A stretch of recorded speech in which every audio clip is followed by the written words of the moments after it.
On the morning of November 13, 2021, a black Prius pulled up outside the doors of Southern California Hospital in Culver City. Two masked men dragged out an unconscious young woman and sped away. Less than 2 hours later, the same car appeared outside the Kaiser Permanente gates in West Los Angeles. Another woman was left, this time still breathing but in critical condition, with severe brain damage. No emergency calls, no explanations. Just two young bodies left cold in front of the hospital on the same morning. From there, a shocking case began to unfold, with dark fragments of a night of partying in Los Angeles, where glory and death collided in the final hours of two women. But even though evidence, witnesses, and even troubling video clips were presented, the harsh truth is that the main suspects in this case did not pay a price commensurate with their actions. That has left a wound that will never heal in the hearts of Christy's and Hilda's families, along with a question that still haunts them to this day: where was justice? Christy Giles grew up in Birmingham, Alabama. Known early on for her determination, drive, and love of sports, as a teenager, she took up pole vaulting, quickly excelled, and set a national junior record. With strong support from her parents, she later shifted from athletics to modeling, advancing rapidly thanks to her looks and magnetic personality.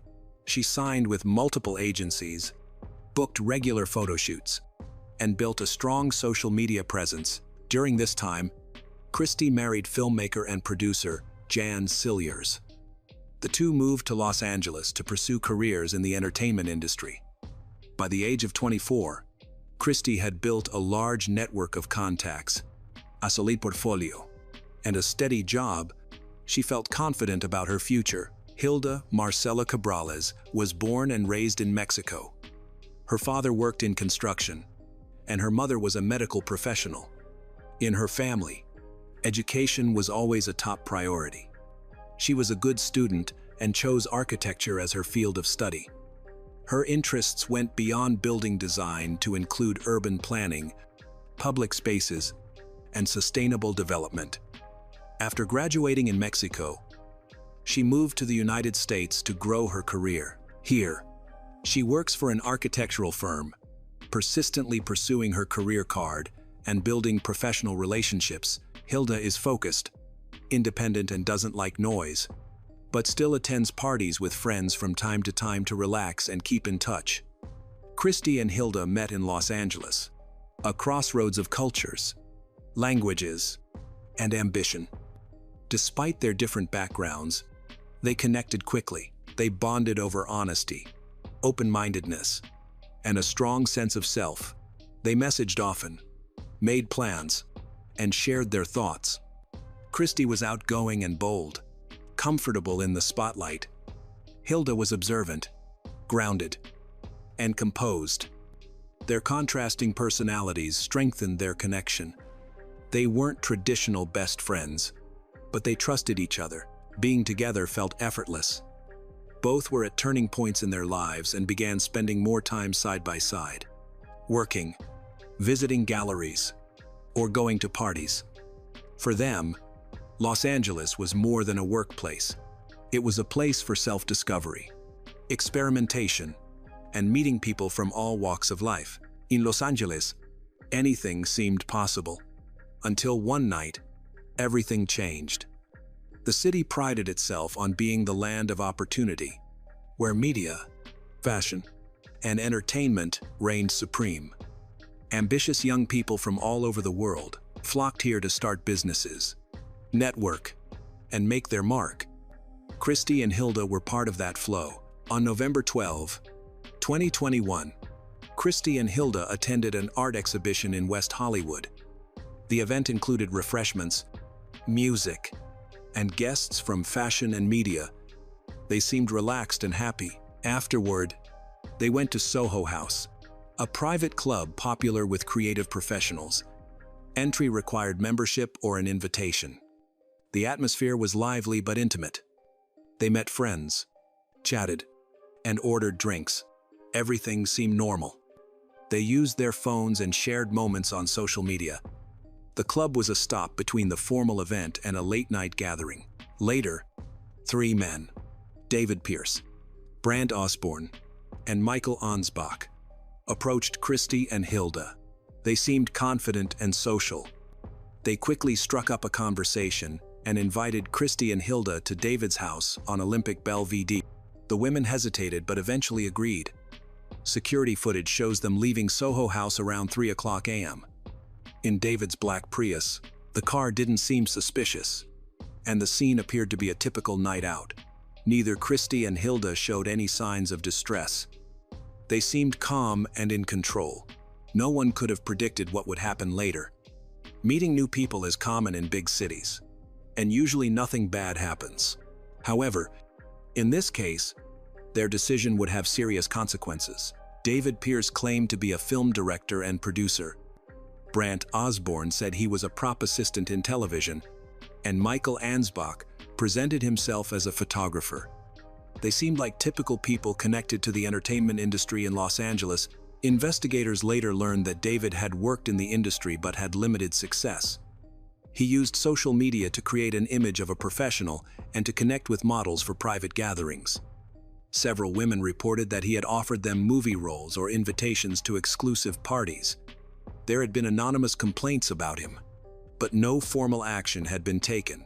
Brant Osborne was quieter. He worked behind the scenes in film and had contacts in technical crews. He was comfortable in clubs and easily started conversations but rarely stood out. His behavior never seemed suspicious. Michael Ansbach worked in photography and video production.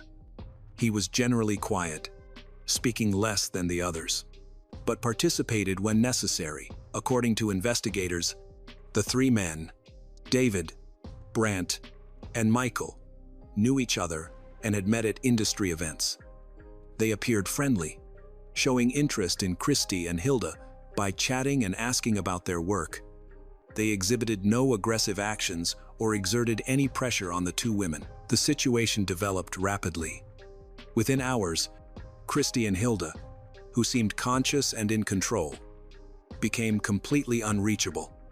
On the morning of November 13, 2021, their friends and family became increasingly concerned. At first, their silence was dismissed as normal after a late night, but by midday, it was clear that something was wrong. Christy wasn't answering her husband, Jan Cillier's calls. He was out of town, and she usually stayed in close contact with him. Hilda had also gone silent. Her co-workers hadn't heard from her. Texts were unanswered. Their phones were either off or out of range. Worry increased with each passing hour.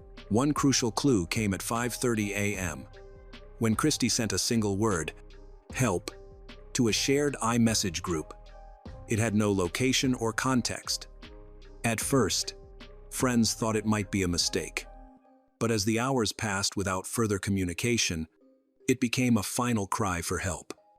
This was the last sign that Christy and Hilda were still alive. At 11:12 a.m., a black car stopped outside Southern California Hospital in Culver City. Two men in medical masks pulled an unresponsive woman from the vehicle, then sped away. It was Christy. Staff tried to resuscitate her, but she died. She carried no identification. Her identity was confirmed later. Less than 2 hours later, the same scenario unfolded at Kaiser Permanente in West Los Angeles. The same car, the same two men. This time, they left Hilda at the entrance and disappeared again. Hilda was alive, but in critical condition. She was placed on a ventilator and put into a medically induced coma. Her condition suggested an overdose. She had no identification. Hospital staff identified her later and notified her father in Mexico. Christy and Hilda were dropped off at hospitals, hours apart, with no names and no explanation. Both were listed as unknown patients. This immediately alarmed hospital staff and police. Surveillance video showed a black Toyota Prius with no front license plate. The driver wore a mask, avoided eye contact, said nothing to staff, and moved quickly, suggesting an effort to hide his identity. Law enforcement cross-checked missing person reports with hospital admissions, officially identifying Christy and Hilda. A criminal investigation began. Friends and colleagues amplified the story on social media. Hashtags trended as people demanded answers, surveillance footage, the driver's identity, and explanations for the lack of a 911 call. Christie's husband, Jan, hired legal counsel and pushed for public attention. Hilda's parents traveled from Mexico to be with her. Media coverage grew, and public opinion split. Some saw a tragic accident. Others suspected deliberate wrongdoing. Early in the investigation, hospital security footage proved pivotal. Though the driver wasn't yet named, his appearance and the vehicle pointed to David Pierce. Investigators built a timeline, tracked the Prius, and examined the connections Christie and Hilda had to the men involved. Leaving Christie and Hilda as they were violated moral norms and likely California law. In any life-threatening situation, calling emergency services is required. Dropping them at hospitals without alerting staff appeared to be an attempt to evade responsibility, suggesting the men knew the danger and tried to conceal their involvement. Traffic cameras helped trace the Prius from an apartment on Olympic Boulevard to both hospitals. About 2 hours separated the drop-offs, implying a deliberate choice to split the events and abandon the women one at a time. This raised key questions. Why was Hilda left later? Why was she still alive? One theory is that she was not initially taken to hospital, or that there was an attempt to save her life before she was left. These findings shifted how investigators viewed the case. Before the traffic footage emerged, the events could have been seen as accidental or related to banned substances. Afterward, police refocused. A medical emergency had become a potential criminal case. David and his associates, Michael and Brandt, were placed under surveillance. The case now bore signs of planned wrongdoing. Next steps hinged on forensics, witness statements, and digital evidence. One thing was already clear. This was no longer just about what happened. It was about who would be held legally accountable. Investigators began gathering evidence and interviewing people close to Christie and Hilda. Christie's friends and colleagues said she avoided heavy use of prohibited substances, especially after losing several friends to overdoses. Hilda was also not known to use such substances. Those close to her described her as cautious and grounded. At the same time, law enforcement identified the other two men who had been with Christie and Hilda that night, Brandt and Michael. After confirming their identities through surveillance footage, the list of potential suspects now included 3 men. During a search of David's apartment, authorities seized laptops, phones, external drives, and interior surveillance cameras. Some footage had been erased, but investigators recovered parts of the data. One drive contained videos that had been recorded without Christie and Hilda's knowledge, evidence that would later become central to the charges. Testimonies also began to surface, implicating Brandt. After learning details of the incident, an acquaintance came forward claiming Brandt had bragged about it. According to this witness, Brandt said the women overdid it and that he and David carried out the bodies. The witness's official statement significantly strengthened the case. Toxicology reports proved critical. The fentanyl level in Hilda's system was so high that doctors immediately identified overdose as the direct cause of her collapse. Other substances were detected as well, indicating a toxic combination. Accidental ingestion of such a mix was considered highly unlikely. Investigators obtained data from the suspects' phones, David, Michael, and Brandt, and found that, shortly after the events, they deleted messages, disabled location services, and wiped their browser histories, actions suggesting they understood the potential legal consequences. Doctors monitored Hilda daily. Magnetic resonance imaging and computerized tomography scans showed irreversible brain damage. She remained in stable but critical condition and never regained consciousness. Her family was told the prognosis was dire: minimal brain activity. With basic functions sustained entirely by machines, Hilda's parents insisted on continuing care, hoping for a miracle. Friends launched an online fundraiser for medical costs, and hundreds of people from both sides of the border contributed. Donations helped cover treatment, legal support, and interpreter services, social media filled with calls for justice. The public closely followed Hilda's condition and the investigation, increasing pressure on law enforcement and prosecutors. Her parents stayed by her bedside continuously, facing each day with both hope and fear. In later interviews, Hilda's father said he spent those days trying to understand what happened, who was responsible, and why his daughter ended up in such a tragic state.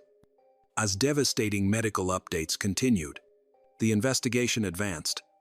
Toxicology results supported the theory that the overdose might not have been accidental and could have involved outside interference, providing grounds to consider intentional harm. On November 24, 2021, 11 days after hospitalization, doctors confirmed Hilda's passing. Life support was withdrawn following a formal declaration of complete loss of brain activity. With her parents' consent, her organs were donated, an act of compassion that became a powerful symbol of resilience and humanity. Hilda's death dramatically shifted the investigation. What initially looked like an overdose became a case with 2 fatalities. The legal approach evolved. Early charges of failure to render aid and attempting to conceal facts were now accompanied by more serious allegations, including potential involuntary or intentional manslaughter. On December 29, 2021, David Pierce was arrested at his apartment. He was charged with 3 counts of assault with intent, cases not directly tied to Christy and Hilda, but indicative of a troubling pattern. 2 people had previously filed complaints against David before the incident involving Christy and Hilda. Those cases had stalled, but were reopened under public pressure and added to the ongoing investigation. David was booked into county jail, and a judge set his bail at $1 million. The families of Christy and Hilda opposed his release, arguing that his access to restricted substances and alleged attempts to conceal serious events made him a danger. David's defense countered that the claims were speculative and lacked direct evidence linking him to Christy's and Hilda's deaths. Soon after, Brandt was arrested in Riverside County, where he had temporarily relocated. He was charged with evidence tampering and failure to render aid. Prosecutors argued that his actions showed a measure of responsibility for what happened.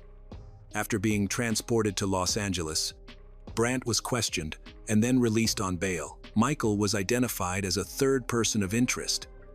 Although he was present at the apartment and took part in events that night, he was not immediately arrested. Police limited their involvement to questioning and surveillance. Michael stated that he had not used illegal substances and did not realize that Christy and Hilda were in danger. Investigators were skeptical, but lacked sufficient evidence to charge him at that time. Following David's arrest, the case was reclassified. The investigation shifted from viewing the incident as a fatal overdose to a potential criminal act involving non-consensual behavior and intentional harm. A key development was the discovery of video recordings that allegedly showed unconscious women subjected to inappropriate acts. While these videos did not explicitly feature Christy or Hilda, they reinforced a disturbing pattern attributed to David. Christy's funeral became a public call for accountability. The memorial in Los Angeles drew family, friends, members of the fashion industry, activists, and media. Christy's mother delivered a powerful statement demanding justice, widely shared across news and social platforms, which intensified public pressure for legal action. Unlike Christy, Hilda was not a public figure and did not seek media attention. Yet her story resonated deeply. Initially, too much attention centered on Christy's case, but it soon became clear both women were harmed under the same circumstances. Both were vulnerable that night and caught in a situation they did not choose. Hilda's family chose a quieter path. Rather than issue high-profile statements, they worked persistently through legal channels, cooperating fully with investigators, providing documentation, and maintaining regular communication with law enforcement. Their approach was restrained but resolute, paralleling Christy's family's more public advocacy. Some media coverage misrepresented Hilda as careless, a portrayal that did not reflect who she was. Her death was not due to recklessness. It underscored that even cautious, Independent women can be targeted by individuals acting with calculated intent. After Hilda's death, her name became more widely known in professional circles. Architecture firms she had worked with offered public condolences and support to her family. Some established scholarships for aspiring female architects from Latin America in her memory, turning tragedy into a legacy of opportunity. The investigation into Christie and Hilda's deaths began with significant gaps: no direct witnesses, delayed information, and initial non-cooperation by key individuals. Meaningful evidence only emerged later, as investigators analyzed video footage and digital communications. During the search of David's apartment, investigators found restricted substances, and evidence suggesting the use of medical-grade sedatives. This discovery raised serious concerns. Phone and text records showed that, between November 12 and 13, David communicated with Christie and Hilda, as well as his associates, Michael and Brandt. After the incident, David, Michael, and Brandt exchanged messages about how to avoid consequences. In one, someone wrote that they thought they were in serious trouble, suggesting they knew something grave had happened and were trying to cover it up. As investigators reconstructed the timeline, a troubling theory emerged. The substances may have been administered to Christie and Hilda without their knowledge, either by injection or by being mixed into drinks. During pre-trial proceedings, David tried to shift blame to Brandt and Michael, claiming they knew what was happening and could have intervened. Several of David's former acquaintances then described him as manipulative, narcissistic, and aggressive. Prosecutors considered offering reduced charges to Michael and Brandt in exchange for information that could strengthen the case against David. The case faced major legal hurdles. There was enough evidence to justify arrests, but not enough for a straightforward prosecution. Investigators lacked definitive proof that the substances were administered by force or that there was intent to cause death. The defense argued that Christie and Hilda went with David voluntarily and were not coerced. As the case moved toward trial, it became clear it would be lengthy and highly publicized. Prosecutors kept gathering testimony, running additional forensic tests, and extracting more digital evidence. Meanwhile, the defense sought to exclude parts of the evidence. The families of Christie and Hilda demanded the harshest penalties. Yet, despite the seriousness of the allegations, the outcome for David remained uncertain. The legal process was slow, and nearly 2 years passed before significant court decisions were made. Ultimately, David was the only one of the three to face full criminal prosecution. State prosecutors charged him with multiple offenses, including unlawful administration of substances, assault with intent, and involuntary manslaughter. These charges involved not only the events concerning Christie and Hilda, but also reports from other women describing similar incidents. Even though no trials specifically for Michael and Brandt took place, the core problem was the lack of conclusive, direct evidence. Investigators could not determine who administered the substances or whether it was intentional. The prosecution leaned heavily on the fact that both Christie and Hilda were abandoned outside hospitals without calling emergency services or offering an explanation. That alone did not prove intent. In the end, the portion of the case related to Christie and Hilda did not result in a conviction for David. However, he was convicted of assault with intent in separate cases involving multiple women and received a sentence of more than 10 years in prison. It was the only prison sentence in the entire case. Michael and Brandt avoided serious charges. The most severe allegations were dropped. They were charged only with interfering with the investigation and attempting to conceal evidence. Neither admitted guilt, but both reached deals with prosecutors, offering partial testimony in exchange for reduced penalties. Neither served time. Brandt was released after a brief detention, and Michael was never taken into custody. Both declined to comment publicly after the case concluded. In the end, the three men saw very different outcomes. One received a lengthy sentence for confirmed crimes unrelated to the central incident, while the other two faced minimal legal consequences. The families of Christie and Hilda called it a betrayal of justice and a disservice to their daughter's memory. Public opinion largely agreed. On social media, posts continued to circulate under hashtags with Christie's and Hilda's names, demanding stricter laws and systemic reforms for cases involving substances and violent behavior. What began as a night out in Los Angeles ended in a courtroom. But the verdict raised more questions than it answered. For Christie's and Hilda's loved ones, it offered no closure, only a stark reminder of how easily a serious crime can be overlooked in a flawed system.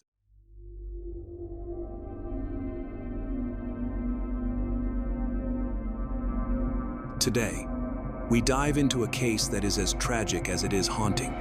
The sudden disappearance of 22-year-old Mercedes Vega in Arizona. In April 2023, she was last seen leaving her apartment in Tempe.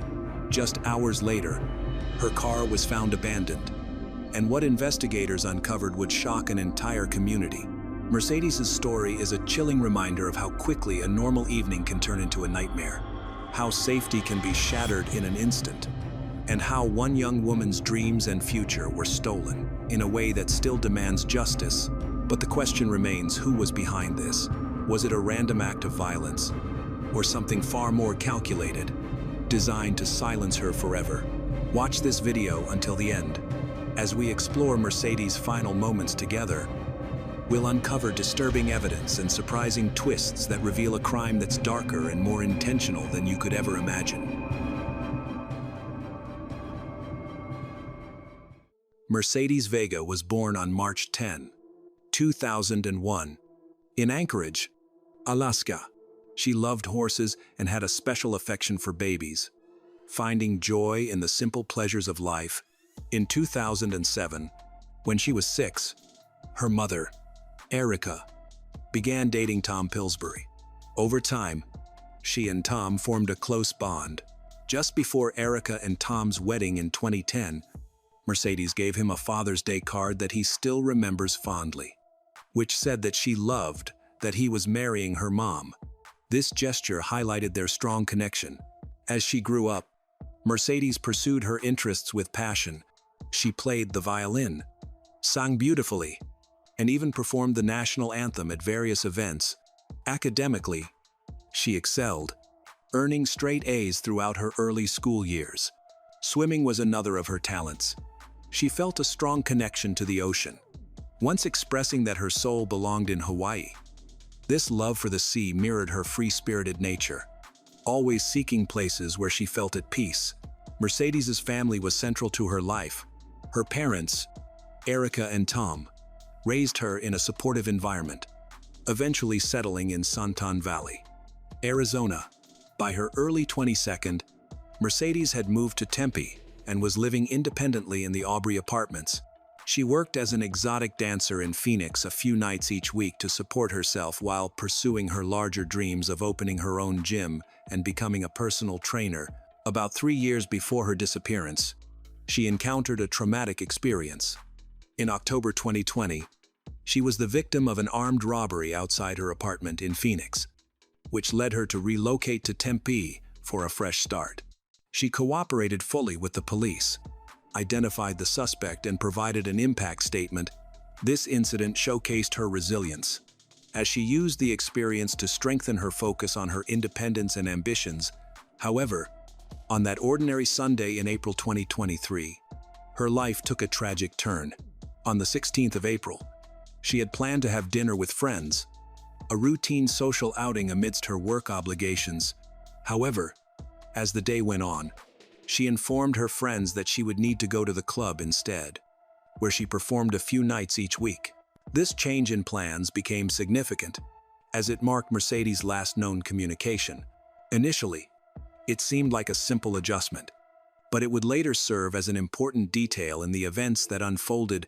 Surveillance cameras at her apartment complex, the Aubrey, captured footage that helped piece together the end of her evening.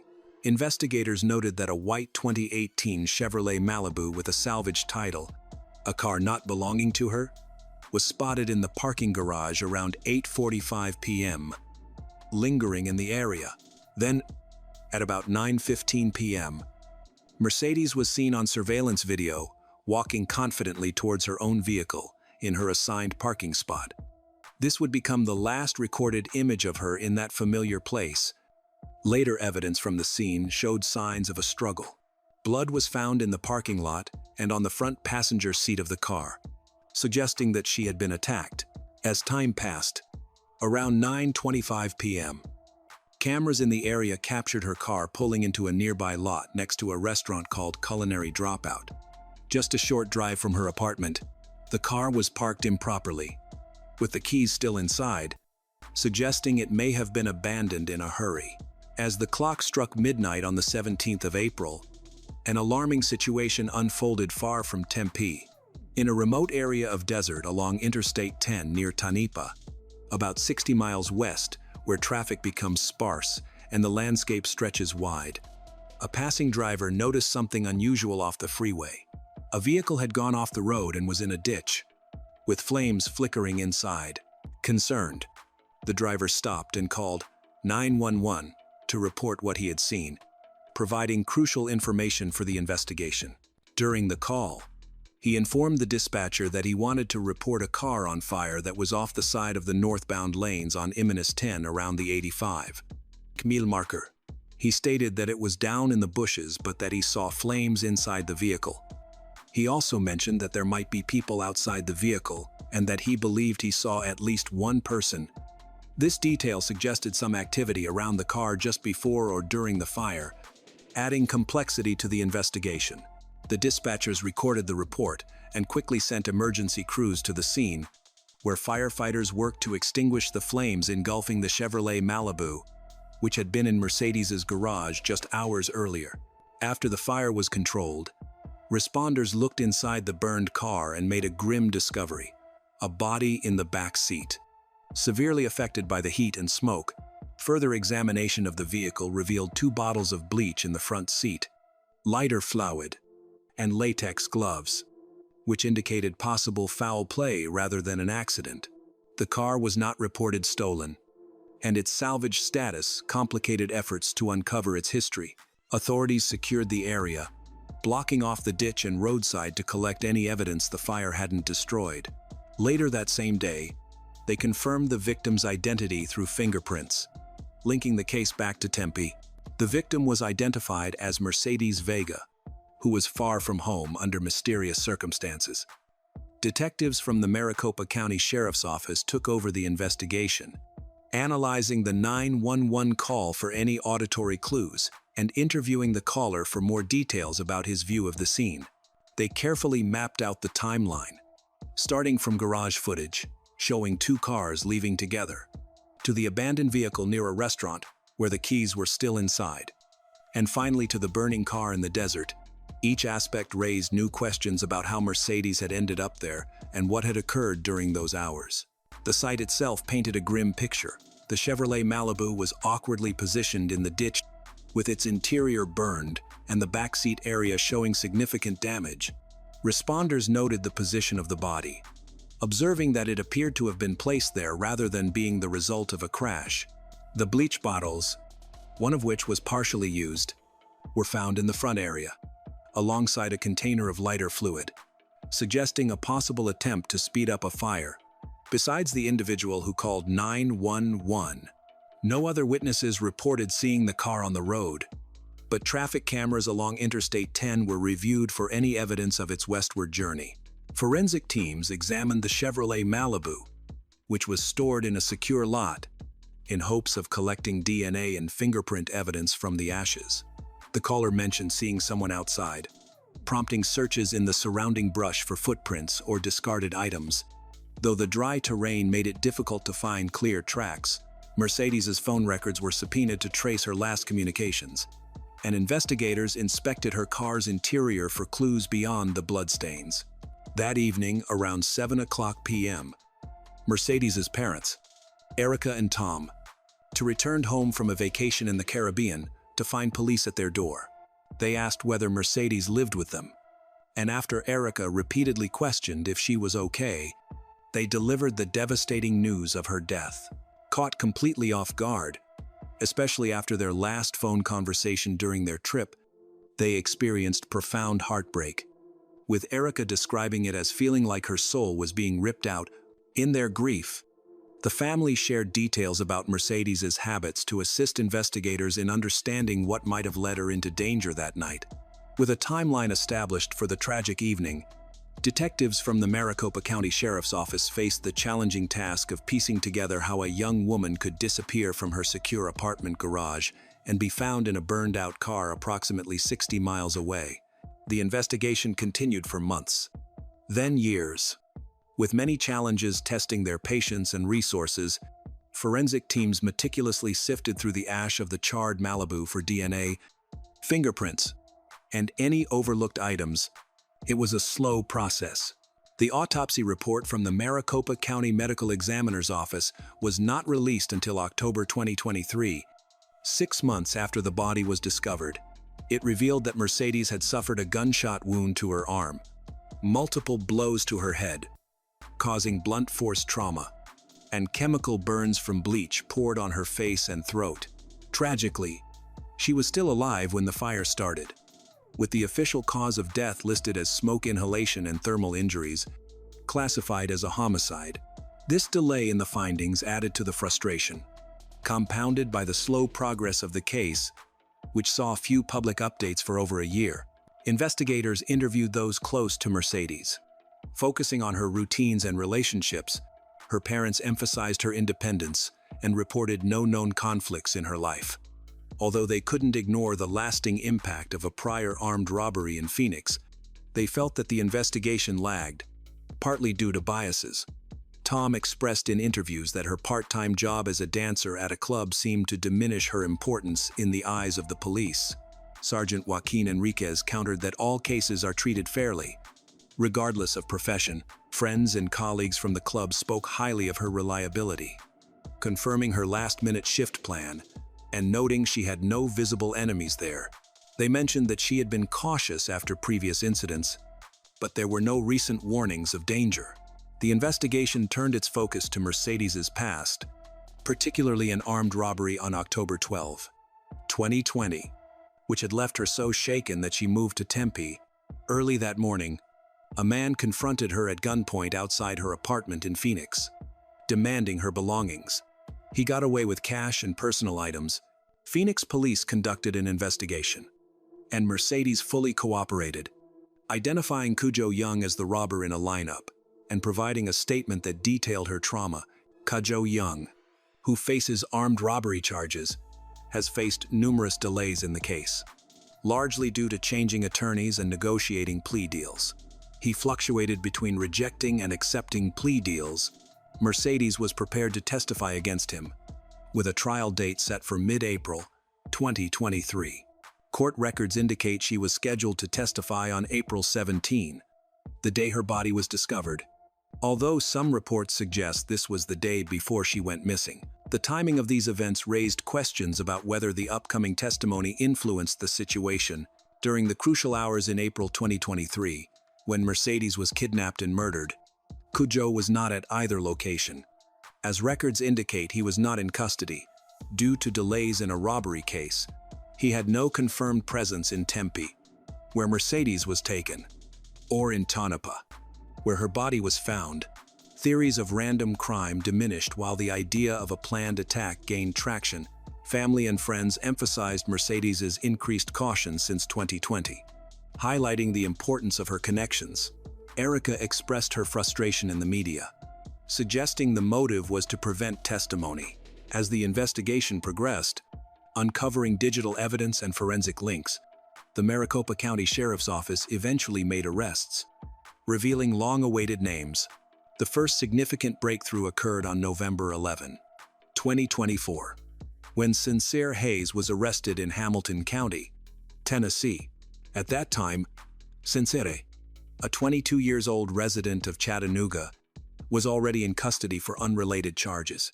Maricopa County Sheriff's Office detectives connected him to the case through a fingerprint that matched one found on a bloody plastic grocery bag in Mercedes's abandoned car, a match that had remained unresolved until his arrest in May 2024 added his prints to the database. After being extradited to Arizona later that month, Sincere had his first court appearance where he pleaded not guilty. The judge set a cash bond of $2 million. During questioning, he admitted to knowing Cudjoe Young from their hometown of Chattanooga and verified that he had traveled to Arizona for business. Though he refused to disclose details about it, Sincere had a history of legal issues that began at age 18, with his adult record starting in May 2021 in DeKalb County, Alabama, for possessing a stolen firearm and a banned substance, which led to an indictment in February 2022. This case was dismissed on April 10, 2023, just days before Mercedes' death, after he failed to attend his arraignment, although the warrant was later lifted. In May 2024, Chattanooga police arrested Sincere again following a report of shots fired, discovering he had several weapons, one of which was stolen. After being released on a $5,000 bond, he was arrested weeks later by Hamilton County Sheriff's Office for DUI, speeding, and illegal possession of a firearm. The investigation expanded further in June 2025 when Jared DeMarcus Gray, a 25-year-old from Tennessee, was arrested in Catoosa County, Georgia. Jared's fingerprint was found on a plastic cup inside the burned Malibu, where Mercedes' body was located. He awaited extradition to Arizona while being held on unrelated charges, with prosecutors seeking a $2 million cash-only bond. In interviews, Jared claimed he was in Arizona for business, but denied knowing Sincere or Cudjoe, despite travel records showing he and Sincere flew together from Tennessee to Phoenix on March 3, 2023, and took a Greyhound bus back on April 18, the day after the fire. Although Jared's criminal history was less extensive than Sincere's, he was tied to the crime scene through DNA and cell phone data that matched Tonopah's route. On July 24, 2025, a grand jury in Maricopa County indicted Cudjoe Young, 29, who was already in custody on an unrelated warrant. Cudjoe appeared in court shortly after, stating he would represent himself and acknowledging the judge's warning about being held to the same standards as a lawyer. He pleaded not guilty, with the judge setting his bond at $2 million cash only. Cudjoe's history was significant. He was identified by Mercedes in a 2020 armed robbery where she had picked him from a lineup after being held at gunpoint outside her Phoenix apartment. This case faced numerous delays, often due to Cudjoe changing attorneys, causing frustration for her family. Additionally, Cudjoe was facing 10 counts in a separate investigation into banned substance trafficking, accused of running a nationwide operation involving illegal banned substances, money laundering, and conspiracy. All three men faced serious charges. Sincere was charged with first-degree murder, kidnapping, armed robbery, theft of a vehicle, arson, conspiracy to commit first-degree murder, conspiracy to commit kidnapping, and hindering prosecution. Prosecutors sought the death penalty for him, citing the brutality and depraved motive of the crime. Jared was charged with first-degree murder, kidnapping, armed robbery, and vehicle theft. Cudjoe faced charges for conspiracy to commit first-degree murder, conspiracy to commit kidnapping, first-degree murder, armed robbery, arson, and theft of transportation. The main motive in this case was to silence a witness. Investigators believe that Cudjoe planned this scheme to stop Mercedes from testifying against him in the 2020 robbery trial. Records indicate he paid for the flights of Sincere and Jared using a credit card, hired accomplices to retrieve the Malibu car under a false name, and contacted someone to collect a package near the site of a fire that night. This deliberate effort to eliminate her as a threat connected the three individuals, turning a past crime into a serious conspiracy. Sincere was the first to be arrested, and his case progressed steadily, although slowly. After being extradited and entering a not guilty plea in late 2024, prosecutors announced in May 2025 their intention to seek the death penalty if convicted. They cited the brutality of the crime and its goal of obstructing justice by silencing a witness. Sincere's lawyers pushed back during court meetings, arguing against the death penalty and questioning the strength of the forensic evidence. such as the fingerprint found on a grocery bag. They emphasized his youth and lack of prior violent offenses, portraying his involvement as minor rather than significant. A tentative trial date for Sincere was initially set for July 31, 2025. But court documents revealed it had been postponed due to ongoing evidence, review, and motions. With the next status hearing planned for later that year, Jared's case was delayed as he awaited extradition from Georgia after his arrest in June 2025, where he was held on a $2 million bond. His case revolves around fingerprints found on a plastic cup in the Malibu and matching DNA evidence. His defense indicated plans to challenge the integrity of the evidence, claiming possible contamination or errors in identification, and pointed out his limited criminal history as reason to doubt his leading role. The state requested fast extradition, arguing that the interconnected nature of the cases required them to proceed together in Maricopa County. Cujo's involvement complicated matters further because of his connection to the earlier robbery. He was indicted on July 24, 2025, facing the same main charges, with prosecutors claiming he was the mastermind behind the plot. He also used a credit card to book flights and directed others to obtain the Malibu under a fake name. Cujo pleaded not guilty during his murder arraignment on the 1st of August, alongside Sincere, and maintained his innocence while questioning the conspiracy claims in brief statements. For the Mercedes family, including Eric's and Tom Pillsbury, these developments elicited mixed feelings amid their deep sorrow. They regularly attended court hearings and voiced their frustrations about the system's failures to protect Mercedes like their daughter, who had moved after the robbery only to face further dangers. Erica described the waiting as torturous, stating in interviews that the family felt anxious while waiting for justice. The announcement of the death penalty brought them some relief, with Tom noting it lightened their burden and confirmed they weren't alone in their fight. However, the pain of their loss continued. They scattered Mercedes's ashes in Hawaii, her favorite place, and Alaska, honoring the locations that held significance for her. In the months that followed, the family dedicated their efforts to advocacy, determined to keep her memory alive. They collaborated with Silent Witness and engaged with the media to seek answers and justice. A GoFundMe page remains active to help cover their expenses and support their efforts. They welcome any contributions from those who wish to assist. Currently, all three defendants, Cujo Young, Sincere Hayes, and Jared Gray, are entangled in the court system, having been indicted and pleaded not guilty. Their cases are still actively under judicial review, and the legal process continues. For everyone following this story, it is not over yet. The pursuit of justice is still in progress, and the final outcome has yet to be determined. In life, finding a true friend is like grabbing a lifeline, someone who stands by you through every storm, who protects your secrets, and who becomes your family when your own flesh and blood turn away. But what happens when that bond, the very trust that once saved you, transforms into the sharpest betrayal imaginable? Tonight's story isn't just about friendship. It's about a loyalty so twisted it became lethal, a trust so broken it ended in horror. At the center of the story is Misty Mayo, a young mother who thought she had found a sister in Christine Smith.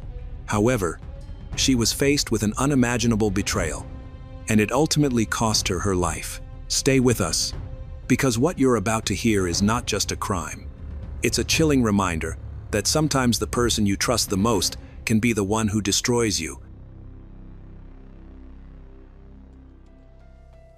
Springtown, Texas, is a small town known for its peaceful lifestyle, and it is where Christine Smith grew up as the middle child in a family of 5. Her childhood was carefree until tragedy struck when her father died when she was just 10 years old. This loss deeply affected Christine, especially since she had always been close to her father. After some time, her mother started dating another man, and they quickly got married. She struggled to accept her stepfather, feeling that he could never replace her dad. As she entered her teenage years, her relationship with her mother also became strained. By the age of 14, she was acting out, feeling increasingly isolated and unsupported. She craved understanding and connection. Misty Mayo grew up in Fort Worth, Texas, not far from Springtown. As a child, she liked the city. Unaware of its dangers, her protective family kept a close watch on her. But crime was prevalent in Fort Worth, influencing some of her siblings' lives. This challenging environment has shaped her strong and fearless personality. She was known for speaking her mind, often appearing rude to strangers but being genuine and brave. While Christine came from a large family, Misty's was even bigger, with 7 children in total. Being one of the youngest, Misty had to assert herself to be heard, which helped her build confidence. Her family eventually moved to Springtown, attracted by its quieter atmosphere, which was suitable for raising children. Misty adapted quickly to her new town and started attending high school, where she met Christine, who was a year younger. Despite being different, they became fast friends, spending all their free time together. Christine was calm and reserved, while Misty was bold and somewhat aggressive. However, their shared interests in music and fashion helped them bond, even dressing alike at times. As Christine's struggles with her stepfather intensified in high school, she decided to run away from home in early 1999. She confided in Misty, who supported her. They skipped school to plan their escape, but Misty's brothers found them and brought them back home. Christine continued to feel uncomfortable living with her stepfather, which led her to spend more time at Misty's household, where she was welcomed as a part of the family. Meanwhile, Christine's behavior deteriorated as she entered adolescence. She began dating a boy whom her family disapproved of, particularly due to his race. They believed she was trying to provoke them. Christine insisted that she loved him. At 15, she discovered she was pregnant while still in that relationship. When her family found out, they were furious, especially when she refused to have an abortion. Ultimately, they threw her out of the house. Christine turned to her best friend, Misty, for support during a challenging time. Misty's family welcomed Christine without any judgment about her pregnancy or personal life. Misty stood by her throughout, but unfortunately, she experienced a miscarriage. In the year that followed, Misty discovered she was pregnant while in a relationship with a local guy named Stephen Gullns, who was notorious among friends for his disturbing nickname, the Psychopath. This title wasn't unfounded. He had a troubled background, including substance addiction and involvement in criminal activities. Despite the family's concerns that Stephen wouldn't be a good father, Misty loved him, and they respected her independence. By spring 2000, Misty was ready to have her baby just after her 18th birthday. She named her son Dante, and Christine was there for her throughout the hospital stay. Right after Misty was discharged, she faced a challenge because Stephen, Dante's biological father, lived in Fort Worth and had no intention of moving. Misty felt it was important for Dante to be close to his father, so she decided to move back to the city. Her family supported her decision, although they did not want her to return to her old environment. Determined, Misty moved to Fort Worth with her baby to be with Stephen, believing she would be safe with him. Despite his drug addiction, Stephen made an effort to shield Misty and their baby from harmful influences, genuinely concerned about their well-being. While he was connected to gangs, Misty was focused solely on motherhood and was trying to find a job despite her incomplete education. Misty was not surprised when Christine wanted to move to Fort Worth with her. Christine was willing to drop out of school to find a job to help support her family. Misty, feeling lost without her best friend in Springtown, agreed, and they decided to live together with Dante. After moving in, Misty quickly found a job, which made her life easier. Stephen was inconsistent in his presence, sometimes staying with them when he had nowhere else to go. Christine and Misty enjoyed their time together, with Christine helping care for Dante, reducing the need for a babysitter. Their friendship deepened, resembling that of sisters. As time passed, they settled into their new life in Fort Worth and made many friends. Christine hoped to find a nice guy and start a family like Misty did. In April 2000, she began dating a man named Robert Ramon Fuller. On December 5, 2000, Robert and his friend Jamian Demon Nickerson came over to spend time with Christine, bringing along a girl named Edwana Barrow Williams. Though Misty was fine with their gathering, she chose to step away and spend time in another room with her boyfriend and son. Jamian and Robert visited to drink and chat, but were secretly planning to rob the nearby tire shop. Christine agreed to join them, but only as a lookout for police or passers-by. She wouldn't participate in the theft itself. While Jamian and Robert smashed the shop's display case and entered, Christine and Edwana stayed in the alley, keeping watch from a distance. Within minutes, Jamian and Robert stole computers, discs, and tires from the shop. They needed to hide the stolen items before selling them, so they returned to the apartment together. Meanwhile, Misty is sleeping in another room with Stephen and her son, completely unaware of the robbery taking place just outside. Once back at the apartment, the group excitedly stored their stolen loot and threw a loud party to celebrate. Misty woke up to find unfamiliar items piled up in the living room. When she learned where they came from, she became furious and demanded that the stolen goods be removed. She didn't want to be an accomplice and feared for Stephen, her boyfriend, who had a troubled past with the law. They agreed to remove the items. Misty returned to bed, while Stephen stayed to help move the stolen goods. Unfortunately, despite Misty and Stephen's concerns, not everything was taken away. Stephen helped transport some of the items to Robert's car, but insisted on removing the rest. The group, however, had nowhere to store the items.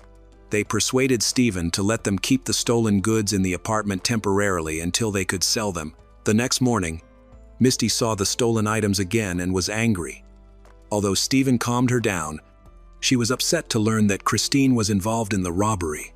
Misty couldn't understand how her calm friend could participate in something so wrong and just wanted everything to be resolved quickly. She was aware that using her apartment as a storage space for stolen goods could lead to severe consequences. The group's biggest issue, however, was witnesses to the crime. On December 6, while Misty was out grocery shopping, she saw police investigating the robbery scene and became worried. She feared being implicated in the crime. On her way back, she noticed police questioning witnesses who described 4 young men moving items into the same apartment building Misty had entered. Realizing how serious the situation was, she decided not to stay quiet. An hour after returning home, the police knocked on Misty's door. She didn't deny anything and let them in, where they quickly spotted the stolen items. Just then, Christine and Edwana arrived at the apartment, which proved advantageous for the detectives. As they began questioning both girls, they matched the eyewitness descriptions. Edwana claimed she had never committed a crime and was only watching from the alley to alert them if she saw police. When the detectives questioned Christine next, she initially tried to protect Robert by misleading the police. However, they saw through Christine's lies and threatened to arrest Misty since the stolen items were found in her apartment. This prompted Christine to confess that Misty was innocent. She had been asleep with her son and boyfriend in another room, unaware of the theft. Christine also admitted, like Edwana, that she had acted as a lookout outside the tire shop. Christine chose to be completely honest and revealed that Stephen assisted in moving some of the stolen items, but she stressed that he was not involved in the robbery itself. This could create serious issues for Misty, as her boyfriend, Stephen, has a criminal history that could lead to him facing additional charges just for loading the stolen goods into Robert's car. Under Texas law, this action could be classified as a third-degree crime, punishable by 6 months to 2 years in prison if no one was harmed. Fortunately, because Christine and Edwana cooperated with the police, Stephen was not arrested after the interrogation. The police then went to Jamian's home. Meanwhile, Christine felt compelled to inform her boyfriend, Robert, about what was happening. He was with Jamian at the time. Christine and Edwana were immediately curious to know how law enforcement found out and why they were on the scene. They soon visited Robert to discuss the matter. Here, Jamian and Robert asked questions, as if they are interrogating. Frustrated by the questions, Christine eventually left, which only led Jamian and Robert to suspect that she had informed the police. This suspicion escalated when Christine, as a atar, feeling anxious, told Jamian and Robert that the police had confronted them while they were at a mutual friend's apartment. After speaking with Christine and Edwana, Jamian and Robert became convinced that Misty was the one who reported them. Although it was unclear who initially called the police to investigate the tire shop, Edwana later confirmed it was Misty. Unbeknownst to her, Misty was in danger. She merely wanted to distance herself from the entire situation.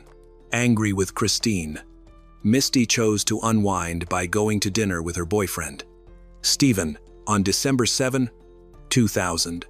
The following day, Misty discussed the robbery and its implications in a more casual atmosphere with friends. At 9:00 p.m. that evening, Stephen waited at a restaurant for Misty, who was unusually late. When he could no longer wait, he went to her apartment, only to find both her and their child missing.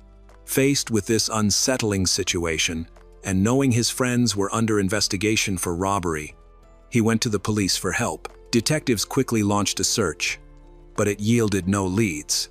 They first interviewed Misty's best friend, Christine. Hoping she could provide information on Misty's whereabouts, Christine recounted a bizarre story about Misty being attacked in an alley and fleeing with her 4-month-old son. However, Christine later changed her story, claiming she didn't know where Misty was, which raised suspicions. The police believed Christine was hiding something and continued pressing for the truth. Ultimately, after 8 days of keeping the secret, Christine's conscience compelled her to confess at the police station on December 15. She revealed that Misty was dead and assisted authorities in locating Misty's body in Shreveport, Louisiana. Christine led detectives to a field where they discovered human remains, partially destroyed by animals. This remains has been examined by forensic experts and confirmed to be that of Misty. She had suffered severe beatings, with multiple head and facial injuries. In addition to defensive wounds, the cause of death was determined to be strangulation. Christine provided a detailed account of the events. On the evening of December 7, she, Edwana, and Robert had plans to meet Stephen and Jamian for dinner. They intended to pick up Misty and her baby from her apartment and drove in Misty's car since the car used for transporting the stolen items was hidden. Christine, Edwana, and Misty sat in the back seat, while Jamian drove and Robert sat in the front passenger seat. Instead of going to the restaurant, the group steered toward a secluded park on the outskirts, while Christine was holding Misty's baby, Dante, on her lap. Jamian and Robert attacked her. They physically assaulted her with a knife and a baton. Robert claimed he wanted to teach Misty a lesson and pressured Christine to join in the attack. Eventually, out of anger towards her friend, Christine complied. During questioning later on, she admitted her actions stemmed from her frustrations with Misty. Christine was worried that their revenge would lead to everyone being arrested. She didn't believe anyone would actually kill Misty and was uncertain about how the situation would end. At one point, Misty asked Christine if they were going to kill her, to which Robert cruelly replied, "Yes." Despite Misty's pleas for Christine to stop the assault and not harm Dante, Christine remained silent. Misty fought back fiercely, trying to escape the car. In response, the attackers used duct tape to bind her, but during the struggle, she tore the tape off and screamed for help. They attempted to silence her again, but she continued to resist until they hit her so hard that she lost consciousness.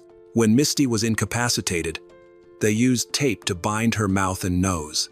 Fearing the worst, Christine, still holding Dante, checked if Misty was breathing and panicked when she didn't feel any air. Realizing Misty was dying, the attackers drove to a remote field in Shreveport, Louisiana, where they buried her body, stripped her of her clothes, and covered her with machine oil to prevent identification. Meanwhile, Dante was unharmed. He was simply left in a van outside a Dallas restaurant, where Child Protective Services later rescued him and placed him in foster care. After the incident, the group went to a diner to eat and chat, acting as if nothing had happened. Meanwhile, Stephen, Misty's boyfriend. I was waiting for her at the restaurant. When she didn't arrive, he informed her family, and together they began searching for her before contacting the police. During this time, Christine exhibited unusual behavior but continued making up stories out of fear for her own safety. During her interrogation, Christine provided details about the crime, the motives, and the identities of the other conspirators. She admitted her role in the conspiracy, hoping for some recognition for ensuring Dante's safety at Misty's request, but instead felt overwhelming guilt for not helping Misty, who had always supported her. After the trial, Christine was sentenced to life in prison. She expressed remorse and sought forgiveness from Misty's family during the trial, but her efforts were met with rejection. She was viewed as a traitor. Misty had helped her through difficult times, yet she did not attempt to save Misty when it mattered. All the co-conspirators were arrested, and subsequent trials resulted in life sentences for Jamian Demon Nickerson and Robert Ramon Fuller, while Edwana Barrow Williams received a lesser sentence of 30 years for unclear reasons. Since her imprisonment, Christine has filed several appeals for parole, all of which have been denied. Nevertheless, she continues to seek a lighter sentence and has spoken to journalists about her remorse, claiming she would do anything to reverse the events. In one interview, she mentioned that Misty visited her in a dream and expressed forgiveness for her.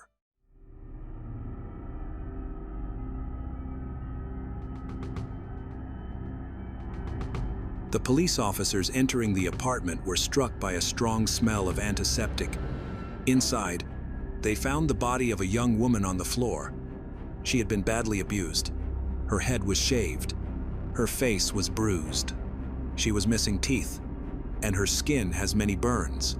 The surrounding room was suspiciously clean, suggesting this was not a natural death. All the evidence indicated a violent attack and a subsequent attempt to clean up the scene. This was the beginning of one of the most shocking criminal cases in Malaysia's recent history. A case where the victim remained invisible until the very end, and the offenders had long been seen as respected members of society.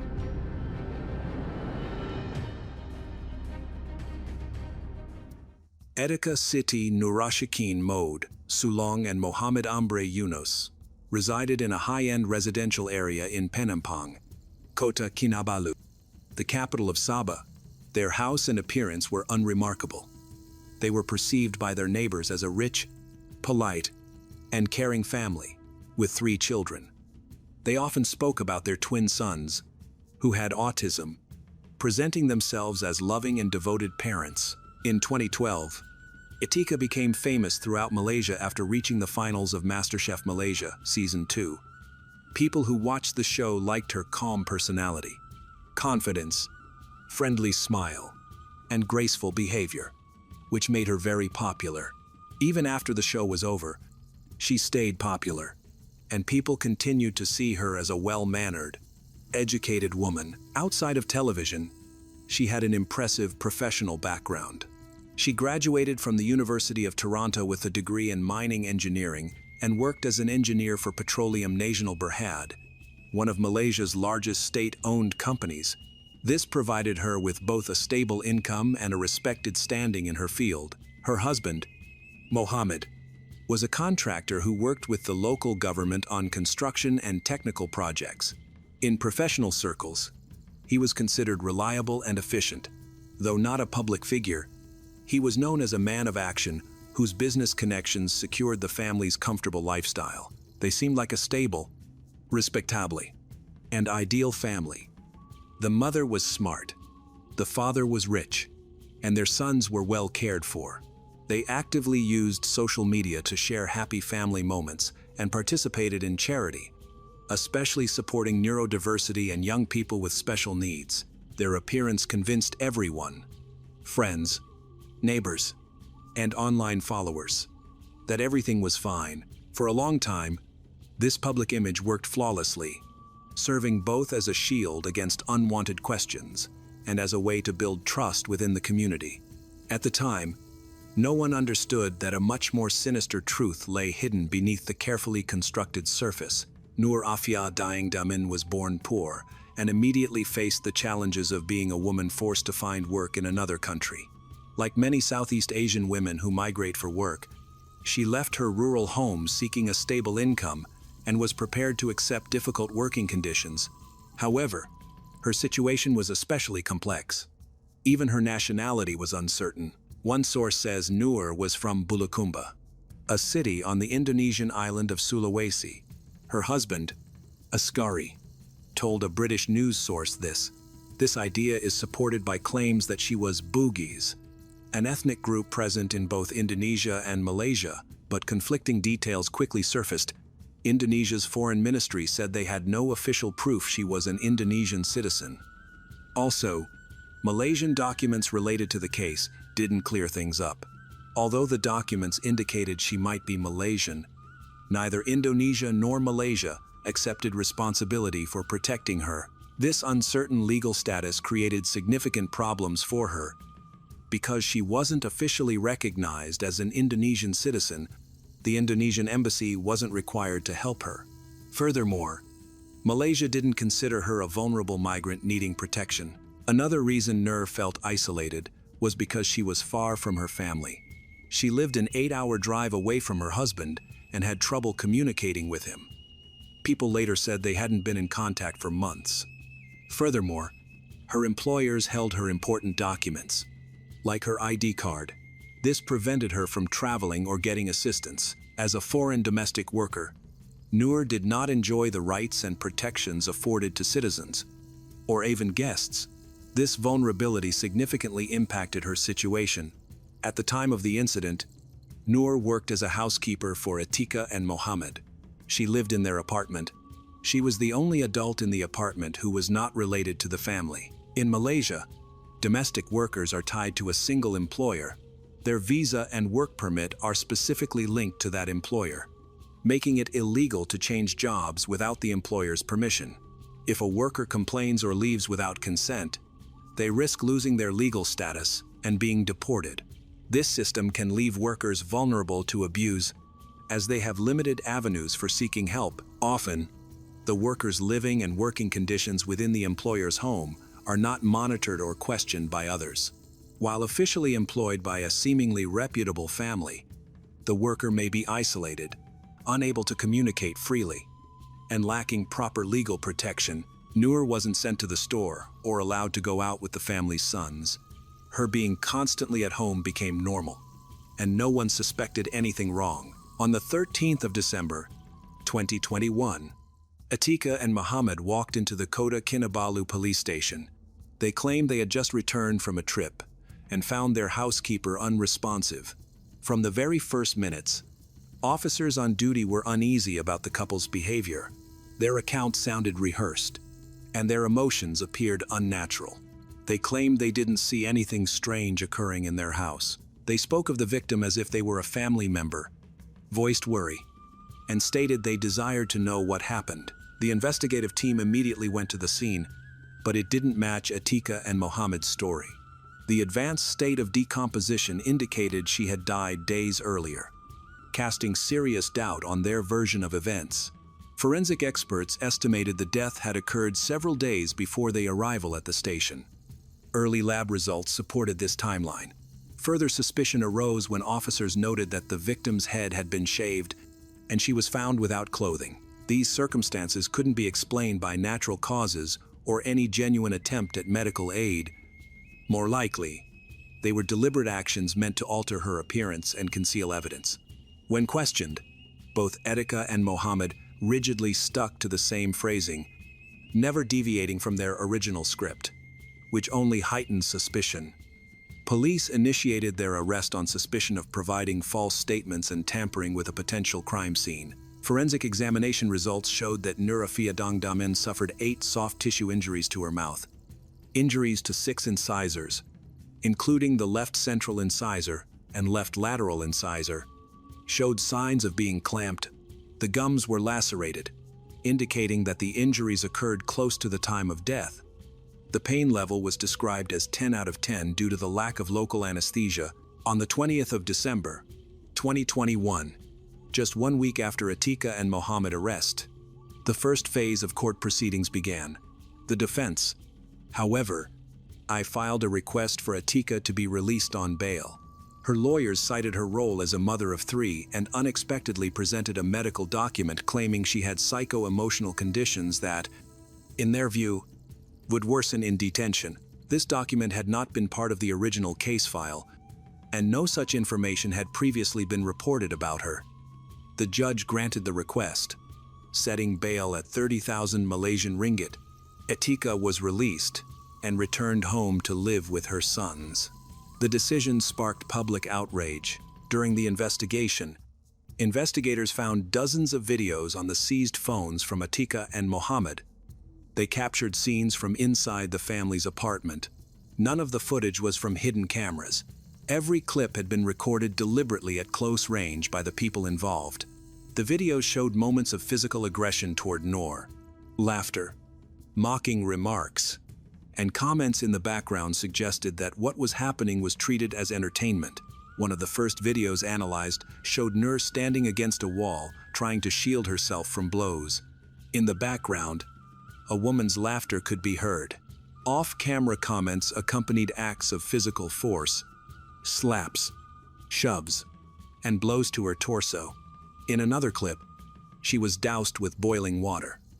She cried out in pain while a voice off-camera referred to it as another lesson. One of the most disturbing recordings showed a man using a tool resembling pliers to pull out her front teeth, without any pain relief.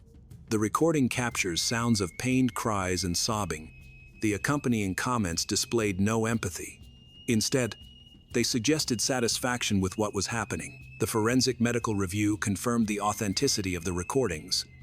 Forensic dentist examined the injuries and documented the removal of 6 front teeth, along with bone damage and tears to the soft tissue inside the mouth. She stated that such injuries could only have been inflicted through the intentional, forceful use of a tool, alongside the physical aggression. The devices also contained clips in which the victim was placed in humiliating situations. Each act appeared premeditated, intentionally recorded. Officers involved in the initial viewing later reported that some of the material was so disturbing that they couldn't finish watching it. Several left the room before the review was complete. All video evidence was sent for full forensic examination. Investigators determined that all incidents took place inside the same apartment where Noor was later found. Some files were backed up to the cloud, implying they were saved as keepsakes. This digital collection was crucial evidence, proving to investigators that the abuse was not a tragic accident. Instead, it was a planned, ongoing pattern, deliberately recorded and stored, seemingly with satisfaction by the perpetrators. According to the forensic medical report, the period from the 8th of December to the 11th of December, 2021, marked a critical escalation of aggression inside the home. All injuries found on Noor's body indicated a significant increase in severity during those days.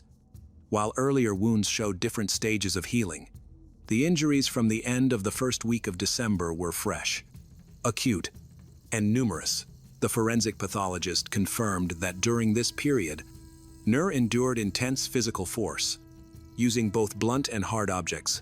The blows targeted her head, face, chest, back, and limbs. The nature of these injuries ruled out accidental falls or self-inflicted harm, pointing instead to deliberate and systematic actions. Particularly large bruises on her shoulders and lower back suggested repeated forceful impact. Alongside the beatings, the same period brought burn injuries, thermal damage classified as 2nd and 3rd degree. Her shoulders, back, lower torso, and thighs were affected. According to the medical examiner, the skin in these areas was undergoing active tissue destruction, with portions beginning to die, leading to a diagnosis of necrotizing fasciitis. This condition develops when burn and trauma wounds provide an entry point for infection. Noor's body was overtaken by an aggressive bacterial process that destroyed soft tissue.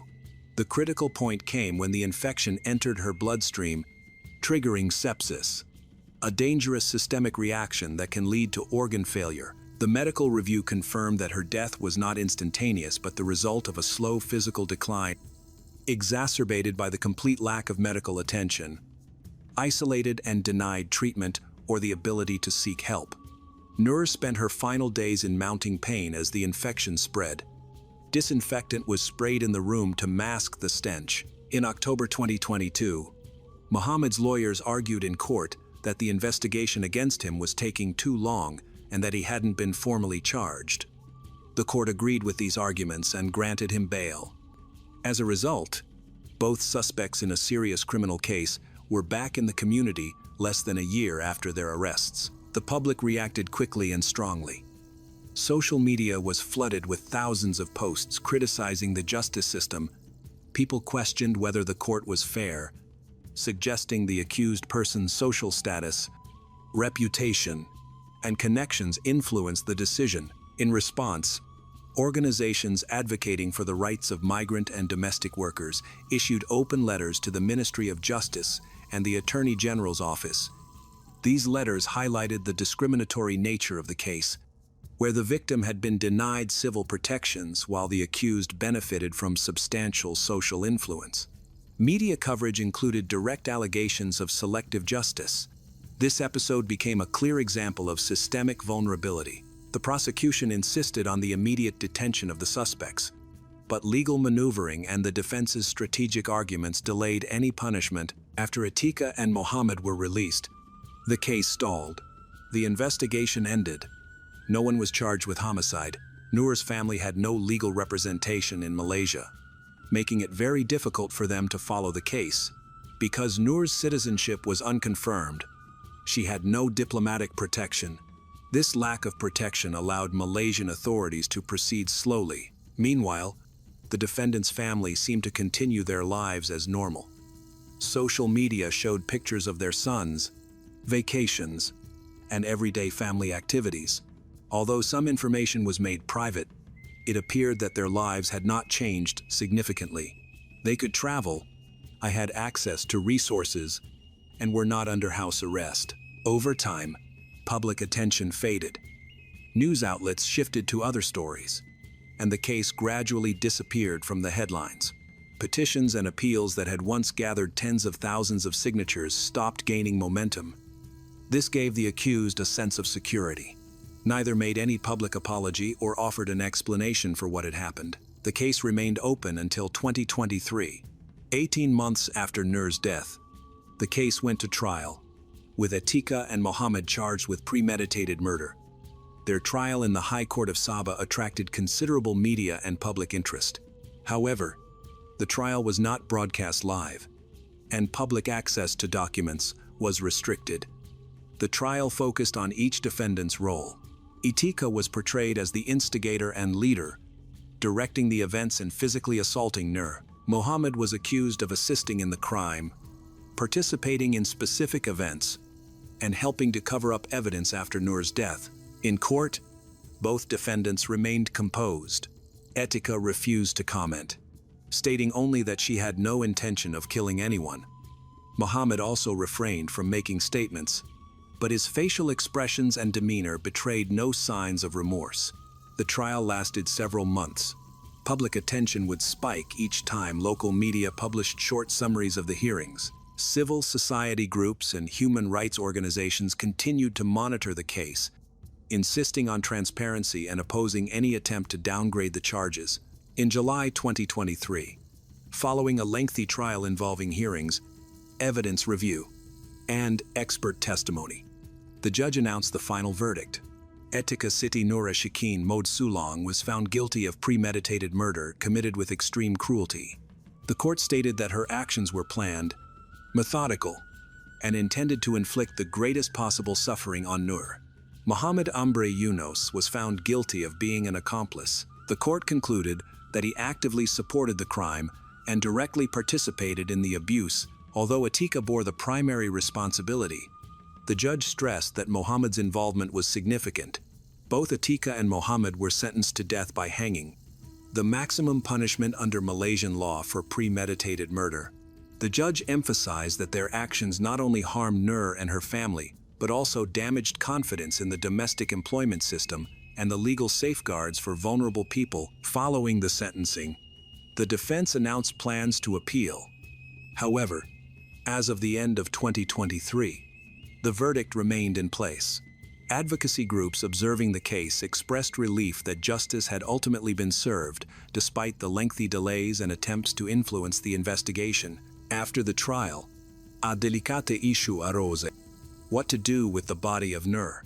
Although she had died almost 2 years prior, her legal status was unclear. Following the autopsy, her body was stored in the morgue at Queen Elizabeth Hospital in Kota Kinabalu. It remained there for over a year and a half, because no country requested its return. Her relatives in Indonesia could not afford to travel to Malaysia or arrange for the body's transportation due to financial and legal limitations. An advocacy group fighting to protect the rights of migrant workers launched a campaign to restore dignity to victims. They sent an open letter to the Ministry of Home Affairs and the Indonesian Embassy, urging authorities to ensure that the deceased would not be forgotten. Due to increased pressure from human rights organizations, Indonesian officials finally intervened. At the end of 2023, Nur Afia Dang Daman was officially recognized as an Indonesian citizen by descent. This decision was important for processing the necessary documents to move her remains and begin the repatriation process. After all, formalities were completed. Her body was handed over to consular representatives. In January 2024, her remains were flown to Indonesia and buried in her mother's hometown. Although simple, the farewell ceremony had deep symbolic meaning. The ceremony ended the long and painful period when her body went unclaimed and unrested, prolonging the suffering of her loved ones. After the sentencing, a campaign was launched to remove the crime from public memory. Etika's relatives tried to maintain a positive image of her. They posted photos of her sons on social media, hinting at injustice, but never mentioning the details of the case. Some of Etika's former charitable projects were restarted with new names, but the same people involved. This allowed the family to continue gaining support without publicly discussing the trial or the victim. Many saw this as an attempt to improve their image in the media. Local media coverage of the case decreased significantly, and comments mentioning the crime were regularly removed from online platforms. Meanwhile, Mohammed and his family remained completely silent, only filing an appeal. The death sentences remain in place, but in Malaysia, their enforcement can take years. Officially, the case is over. In reality, it is simply paused. Nur's family has received no legal compensation, nor any official recognition of their rights. After years of appeals, a new development took place. On June 20, 2025, Etika Siti, Nura Shikin Mode Sulong, 37, and Mohammed Ambre Yunus, 44, were sentenced to 34 years in prison for the murder of Indonesian domestic worker Nur Afia Dang Daman. With Mohammed receiving 12 strokes of the cane, the Nur Afia Dang Daman case is a tragedy that exposes the disturbing underbelly of modern Malaysian society. Under the guise of a perfect family, Etika Siti, Nura Shikin Mode Sulong and Mohammed Ambre Yunus caused the heartbreaking death of a vulnerable migrant worker who had no protection from the legal or social system. The 34-year prison sentence is a step towards justice, but it does not erase the pain of Nur Afia's family. Nur Afia's story is a warning of the precarious situation of millions of migrant domestic workers across Southeast Asia.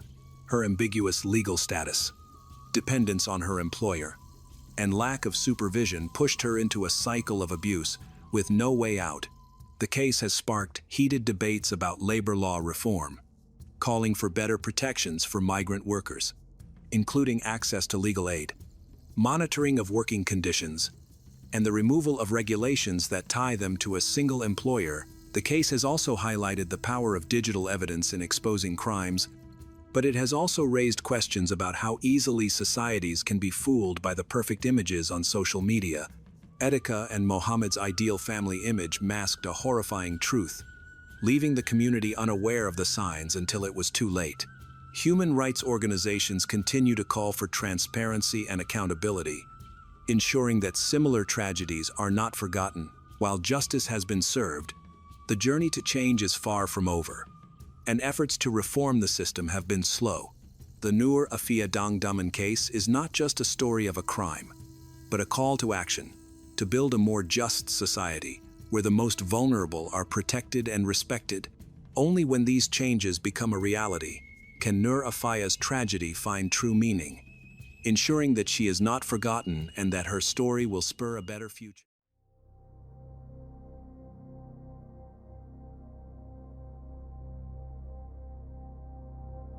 In April 2021, Deanne Warner, a successful businesswoman and mother of 5, suddenly disappeared after sending a strange text message. That short message became a big question mark, causing her family and the police to have headaches for many years. There was no more phone call, no bank transaction, or any trace that Dee was still alive. More than 1,200 days later, the chilling truth was finally revealed. Dee's body was found in a sealed tank, right on the family's farm. So, who killed her? Why was this secret hidden for so long? And what was behind that haunting final message? Let's explore the whole shocking story.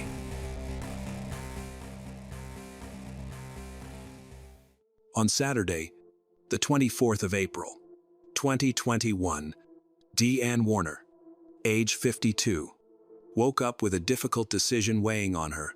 After 15 years of marriage, she had decided to tell her husband it was over.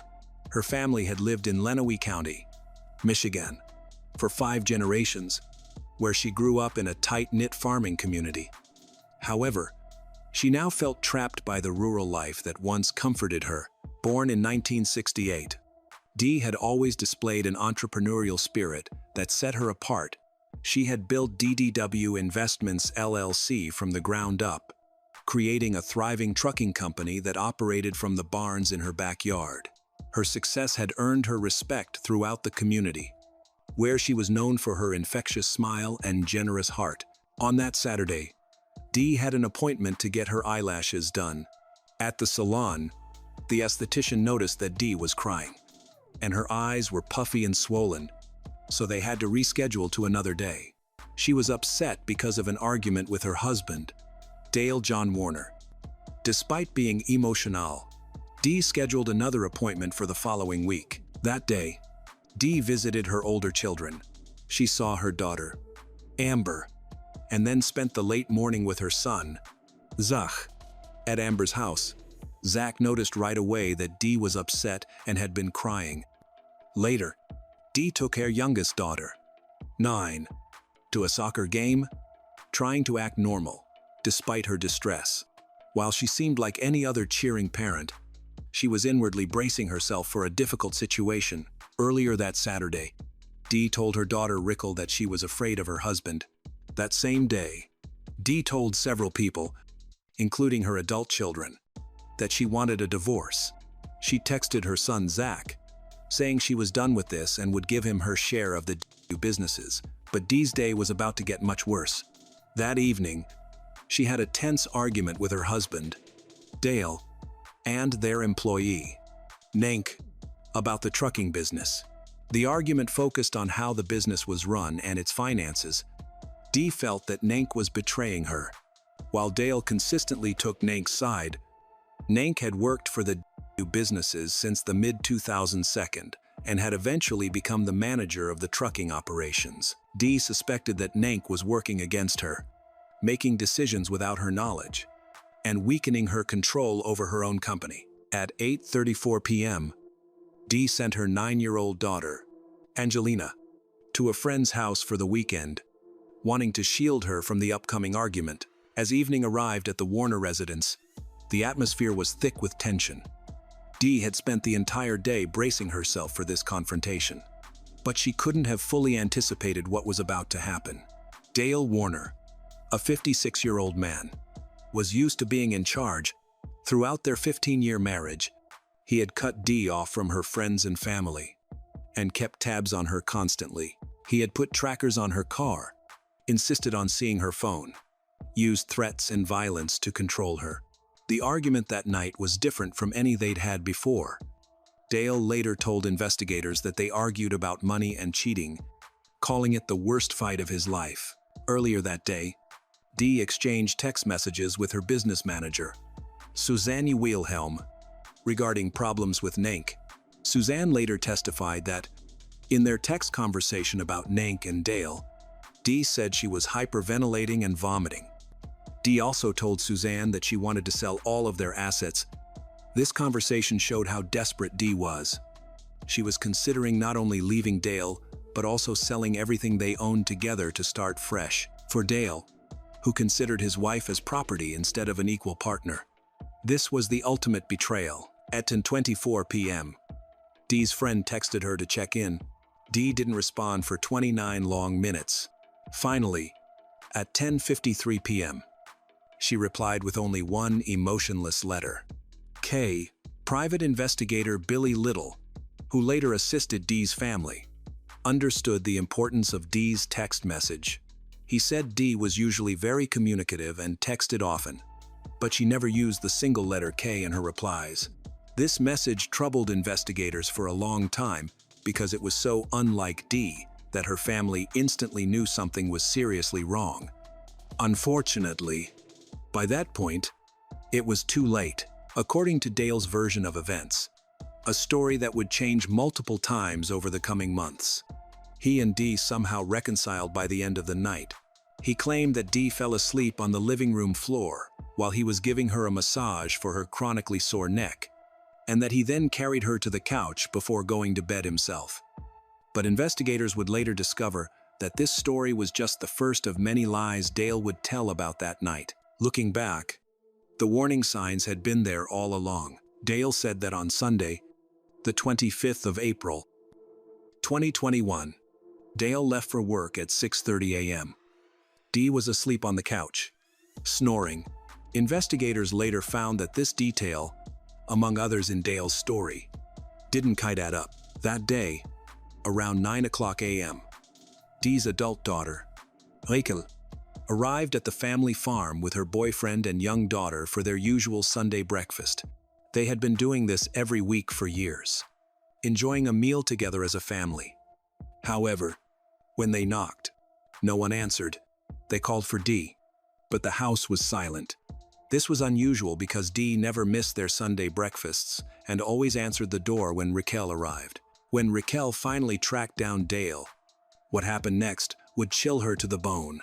Dale approached her, holding something that shouldn't have been in his possession, Dee's $50,000 wedding ring, a symbol of their marriage that Dee wore every single day. Dale claimed he had found the ring on his desk in the office, explaining that Dee had left it there before she disappeared. But Raquel knew her mother would never remove that ring, especially not if she was simply going away for a few days. When people asked where Dee was, Dale claimed she had left with a travel bag, purse, phone, curling iron, and hairspray. He implied she might be with another man or even leaving the country.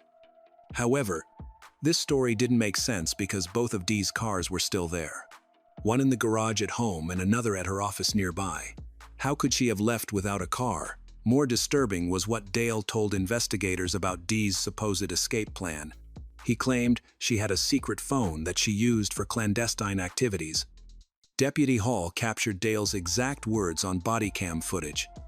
This was a classic tactic used by abusers, projecting their own secretive and controlling behavior onto their victims. Dale had been tracking Dee's movements and monitoring her communications for years. But now he was suggesting that she was the one with secrets. Later that morning, when Zach and Raquel came to the property looking for their mother, Dale's behavior then became more suspicious. Security cameras showed Zach searching Dee's office, the building, and the grounds. Dale remained surprisingly calm considering his wife had disappeared. After that Sunday morning, every electronic record of Dee Warner vanished. It was as if she never existed. Her phone records showed no calls made or received. Her bank accounts remained unused. Her social media accounts were inactive.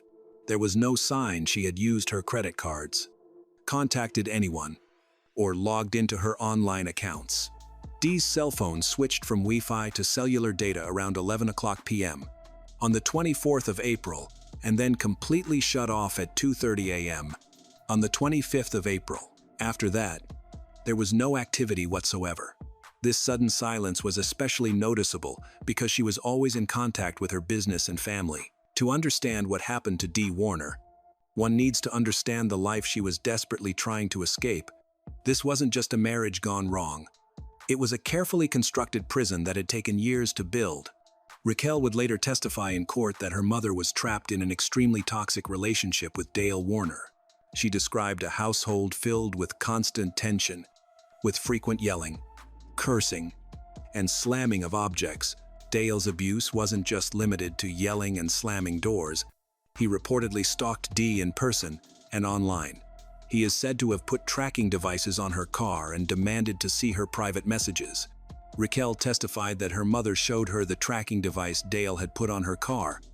Beyond physical control, Dale also manipulated Dee psychologically.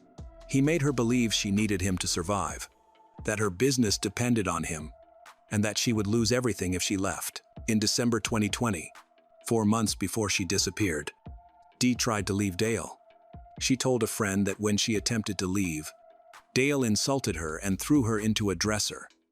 Dee also told her friend that Dale had become the devil and wouldn't let her take their daughter, Angelina, if she left. Dee finished by saying she genuinely thought Dale could kill her. The physical violence was happening more often and was becoming more serious. Around November or December 2020, Dee showed her business manager, Suzanne Wilhelm, a concerning injury, a large bump on her forehead, which Suzanne described as about the size of a quarter. Dee's hair hid the injury somewhat. About 5 months before this, Dee had told Suzanne something that now seems to predict the future. She didn't want to leave Angelina alone with Dale. Even at that time, Dee felt that her husband was dangerous, but she felt stuck because of their custody agreement and because she depended on the family businesses for money. Dale controlled every part of Dee's life. He watched where she went, checked her messages, and tried to keep her away from her children from her previous marriage. He always wanted to know her location and got upset when she spent time with family or friends without him. Suzanne later said that Dee appeared uneasy when Dale massaged her neck and shoulders, particularly after they argued. This becomes very important when Dale said Dee fell asleep while he was massaging her neck the night she vanished. Dale had also allegedly asked a farm employee to buy a GPS tracker for Dee's car and to install surveillance cameras around their property. He asked another employee to clone the contents of Dee's phone, giving him access to her private messages and communications. The financial control was equally devastating. Despite Dee being the primary owner of DDW Investments and the driving force behind their business success, Dale had systematically gained access to their joint accounts and business operations. He was spending money at an alarming rate, while Dee worked multiple jobs to keep their ventures profitable. But perhaps most telling was Dale's reaction to Dee's previous attempt to leave. According to court documents, Dale had told Dee that he had already been through one divorce and did not want to go through another one. This wasn't the sentiment of a man hoping to save his marriage. It was the threat of someone who viewed divorce as an unacceptable option. Dale also told police that Dee had been upset the night before, suffering from a migraine after an argument with employees. But the most disturbing aspect of Dale's conversation with Deputy Hall was his lack of concern. There was no urgency in his voice, no desperate pleas to help find his missing wife, and no emotional breakdown at the thought of losing the woman he claimed to love.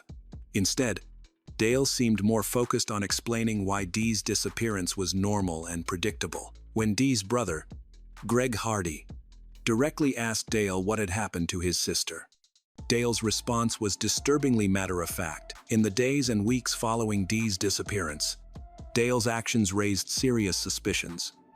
Instead of helping the police or hiring his own investigators to find his wife, Dale seemed more concerned with protecting himself legally. The day after Dee vanished, Dale secretly changed the password to the property's security system. This suggested he had something to hide, as an innocent person would likely want to provide full access to any footage that could help find Dee. Furthermore, instead of organizing searches or offering rewards, Dale spent that same day looking for a lawyer. These details painted a disturbing picture. As the months went by and Dee remained missing, investigators started to unravel a complicated scheme of financial crimes and lies, making Dale Warner look more and more suspicious. They found that he had been systematically stealing from Dee's company, DDW Investments, which she had built from the ground up, while also trying to get rid of her.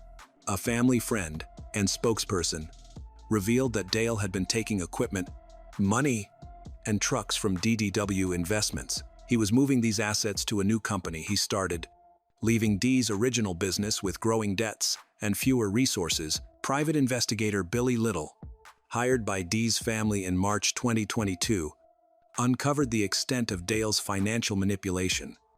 Dale apparently used a fake power of attorney from 2014 to transfer almost all of DDW Investments' assets to a new company, DDW Transportation LLC. This happened in August 2021. Only 4 months after Dee disappeared, Little emphasized that this transfer was highly suspicious. Even selling a car with joint ownership requires both signatures. Yet, Dale managed to separate and transfer a multi-million-dollar business without Dee's knowledge or permission. Even though she owned half the company, the timing strongly suggests a motive.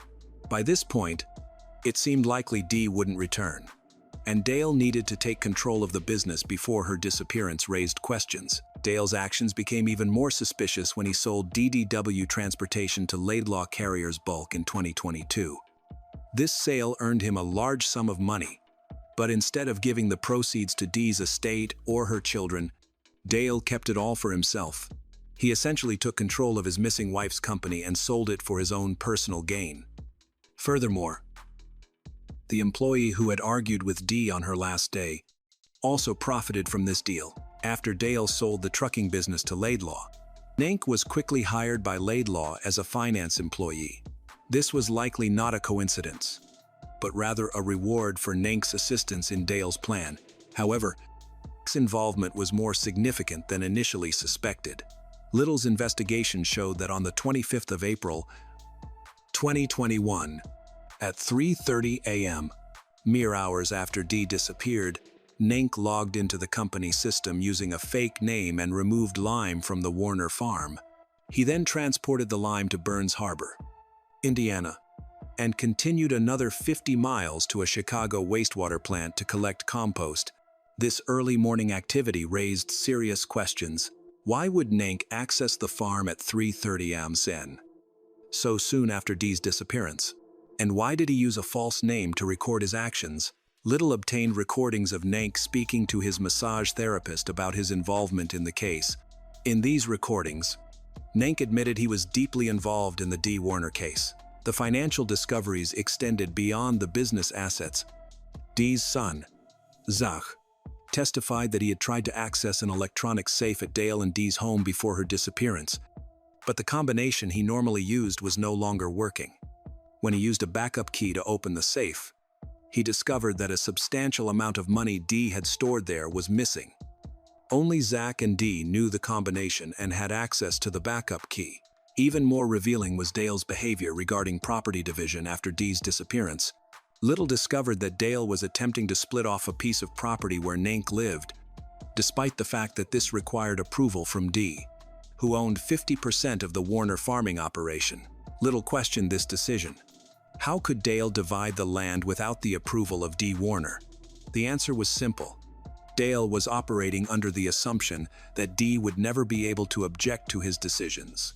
The property where Nank lived had been sold to him under a land contract, but he was nearly $50,000 behind on his payments. Every new lead seemed to pull them deeper into a nightmare of greed, betrayal, and murder. After 20 months of intensive investigation involving hundreds of hours of detective work by Michigan State Police and Lenawee County prosecutors, authorities finally had enough evidence to act. The breakthrough came not from a confession or a witness, but from the methodical accumulation of circumstantial evidence that painted an undeniable picture of guilt. On the 21st of November, 2023, Michigan State Police announced that they had made an arrest in connection with Dee Warner's murder. Dale John Warner, 53, was taken into custody at his home without incident, charged with open murder and tampering with evidence. At his arraignment on the 22nd of November, 2023, Dale appeared in Lenawee County's 2-Ampere District Court to face the charges against him. When asked how he pleaded to the charges of open murder and tampering with evidence, Dale responded firmly, "Not guilty." The prosecution requested a bond of $20 million, arguing that Dale posed a significant flight risk and danger to the community. Dale's defense attorney requested that he be released on a reasonable bond, but judge denied the request. Dale was ordered held without bond pending trial. The arrest validated what Dee's family had believed from the beginning, that Dale was responsible for her disappearance and death, but it also meant confronting the reality that Dee was never coming home alive. For more than 3 years, Dee Warner's body had been hidden in the most obvious place imaginable, right under the noses of investigators, family members, and the community that had been searching for her. The location was so audacious, so brazen in its simplicity, that it had taken over 1,200 days to discover. On the 17th of August, 2024, Michigan State Police executed a search warrant on Dale Warner's property on Paragon Road in Tipton, approximately 4 miles from the home where Dee had lived. This wasn't the first time law enforcement had searched Warner properties, but new evidence and refined investigative techniques had pointed them toward a specific location. Hidden inside a barn on the property was an anhydrous ammonia tank, a large metal container typically used for storing fertilizer chemicals for agricultural operations. But this tank contained no ammonia. Instead, investigators discovered that the tank had been resealed and repainted to conceal its contents. When they opened the tub, they found the remains of a woman. On the 22nd of August, 2024, the Jackson County Medical Examiner positively identified the remains as Dee Warner through dental records. Leaving no doubt, after more than 3 years of uncertainty, Dee had finally been found. The medical examiner officially ruled Dee's death a homicide, though the specific manner of death was withheld. Pending further investigation, the discovery was both a relief and a new source of anguish for Dee's family. But it also raised new questions about the cruelty of Dale's actions. With Dee's body recovered, prosecutors began building their case for trial. The case took another disturbing turn in March 2025, when authorities arrested Dale's son, Jaron Dale Warner, on charges of evidence tampering and accessory to murder in connection with Dee's death. While the charges were later dismissed, the arrest suggested that the cover-up may have involved multiple family members. Prosecutors alleged that the conspiracy to conceal Dee's murder extended beyond just Dale himself. The involvement of other family members and employees suggests a network of complicity that allowed the crime to remain hidden for over 3 years. In May 2025, Dee's family filed a $100 million wrongful death lawsuit against Dale, providing the most detailed account yet of what they believed happened on the night of the 24th of April, 2021. The lawsuit alleges that Dale fatally strangled his wife in their home, then transported her body to the anhydrous ammonia tank, where he welded her inside and repainted the container to conceal his crime. The filing details the systematic pattern of abuse that preceded Dee's murder, painting a picture of a man who viewed his wife as property that he could dispose of at will. During Dale's preliminary hearing, judge ruled that there was sufficient evidence for the case to proceed to trial. Dale's defense attorney has argued that the prosecution's case relies primarily on circumstantial evidence and that there are alternative explanations for the evidence against Dale. She requested a change of venue, arguing that pre-trial publicity has made it impossible to find an impartial jury in Lenawee County. However, in August 2025, judge denied the change of venue motion, ruling that while there had been significant media coverage of the case, she was confident that 12 impartial jurors could be found. The trial was rescheduled to begin in January 2026. The truth was about to come out, and it was worse than anyone had imagined. However, Dee Warner can rest in peace, knowing that her story has been told, her killer has been caught, and her family will never stop fighting to ensure that other women don't suffer the same fate.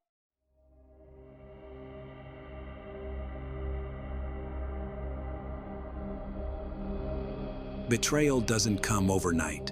It creeps in through little lies, fleeting glances, and gradually turns jealousy into obsession. Obsession into a desire for control. Love then becomes manipulation, and the line between loyalty and destruction is blurred. By September 2023, it all explodes into a nightmare that shakes the entire community. 4 members of an innocent family are murdered, but the truth that follows is even more terrifying.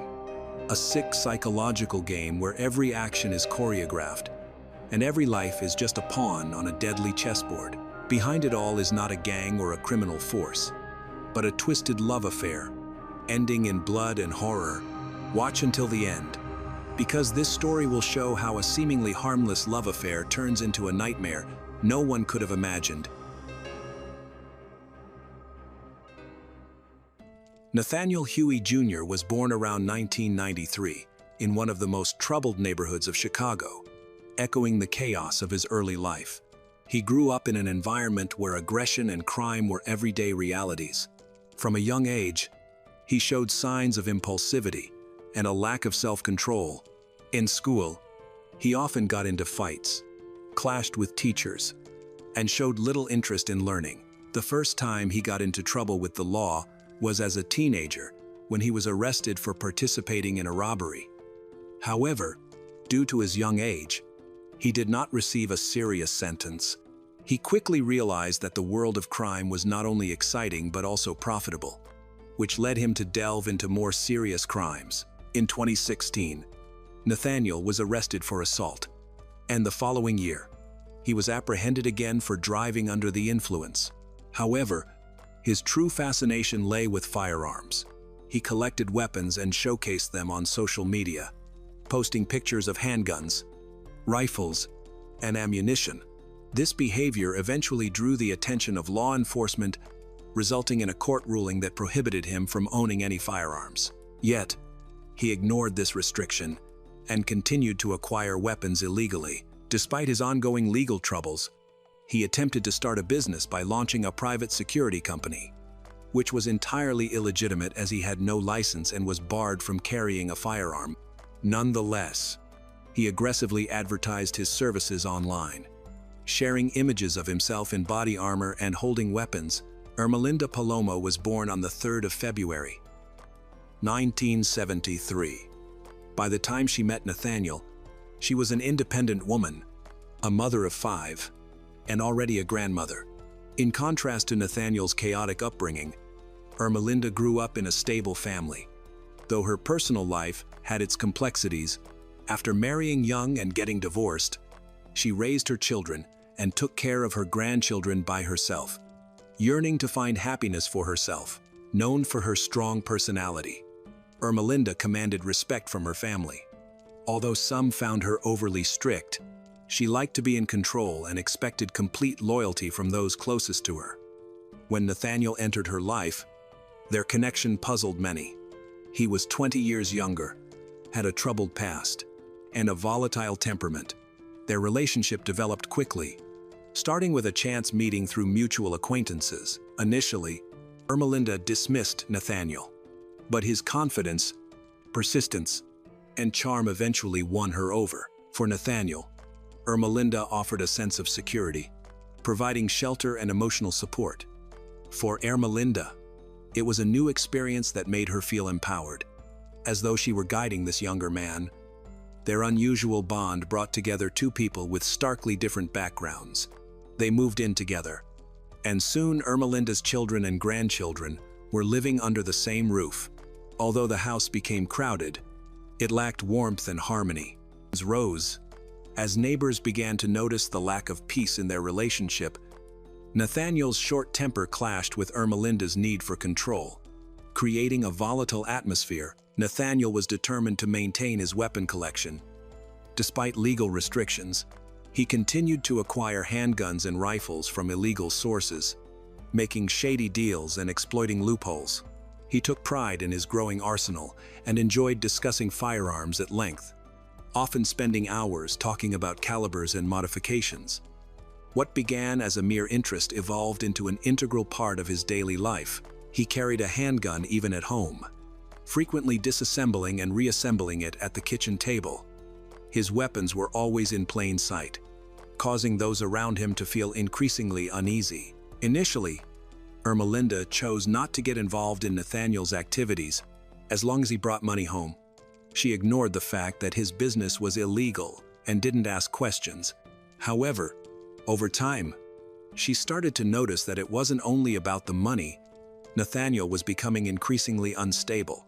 He gets easily angered when things don't go his way, sometimes just because of small matters like the gaze of others or the moment someone speaks. His outbursts would happen suddenly, but he would quickly return to normal, acting as if nothing had occurred. Christina, one of Ermelinda's daughters, was the first to voice her concerns. She recognized what others tended to overlook. Nathaniel was not just difficult. He was potentially dangerous. Christina never trusted him and noticed how he often spoke about aggression, carried himself as if he was better than everyone else, and couldn't handle being contradicted. What alarmed her the most was how easily he could become aggressive. During one argument, he clenched his fists so hard that his knuckles turned white, and she knew that if she didn't stop him, he would one day cross the line. The tension in the household continued to rise, although no one explicitly talked about it. The fear of Nathaniel was growing increasingly difficult to ignore. By 2021, Nathaniel and Ermelinda had been together for 6 years. Their relationship appeared stable on the surface, but it had long lost its foundation. Nathaniel was never committed to one woman, and his infidelities had become routine. He initiated relationships through social media, quickly moved on from one to the next, and engaged in secret conversations daily. He frequently left the house late at night, claiming it was for work-related meetings or personal reasons. Ermelinda often found herself awake in the middle of the night, realizing he was gone again, only for him to return in the early morning without any explanations. Nathaniel believed he was invulnerable and thought Ermelinda either wouldn't discover his actions or wouldn't confront him. But he underestimated her resilience. At first, Ermelinda dismissed his behavioral changes, but she soon realized how often he was absent, how much he was texting someone, and his sudden focus on his appearance. While she didn't immediately connect the dots, her suspicions grew. Her breaking point came when she saw a message on his phone. It suggested a recent meeting, confirming her worst fears. However, instead of confronting him right away, she opted to gather more evidence, observing him closely, checking his messages, and scrutinizing his habits. She learned to recognize when he was lying or trying to hide something, and when he was sneaking off to see someone else. Ermelinda was not the type to forgive betrayal easily. She couldn't simply accept the situation or walk away without taking action. She didn't want to create a dramatic scene, but she also wouldn't let Nathaniel escape unscathed. With each new piece of evidence she uncovered, her anger intensified. She faced 2 choices: leave and cut him off completely, or make him regret his decisions. The more she contemplated, the clearer it became. She wasn't going to be just another woman he discarded. She was determined not to act rashly. She knew a direct confrontation could spiral out of control.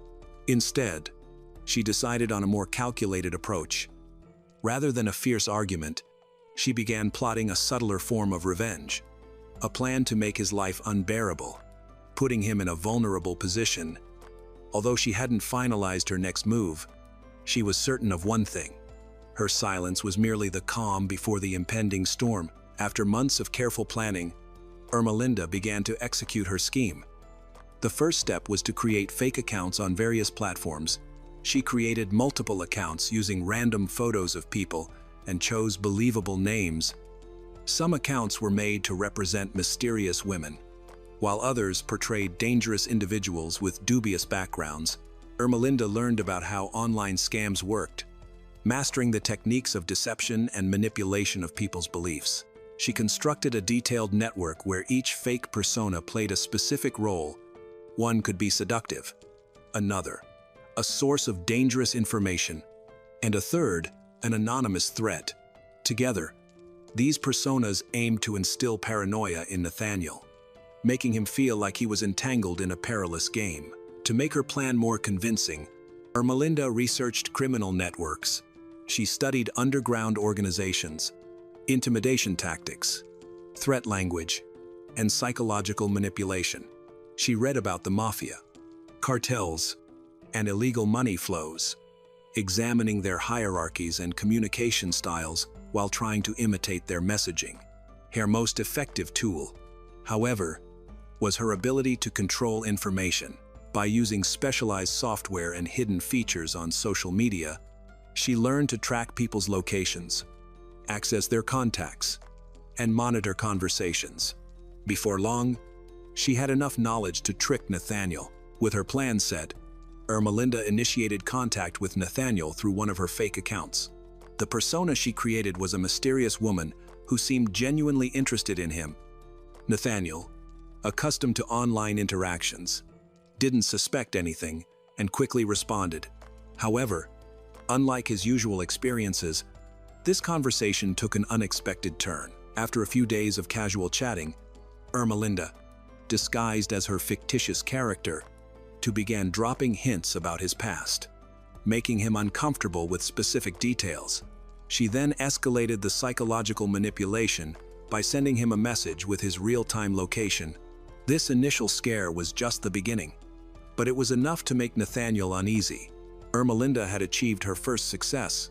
He was frightened, and she was just getting started. Seeing that Nathaniel was growing nervous, Ermelinda intensified her strategy by creating even more fake accounts.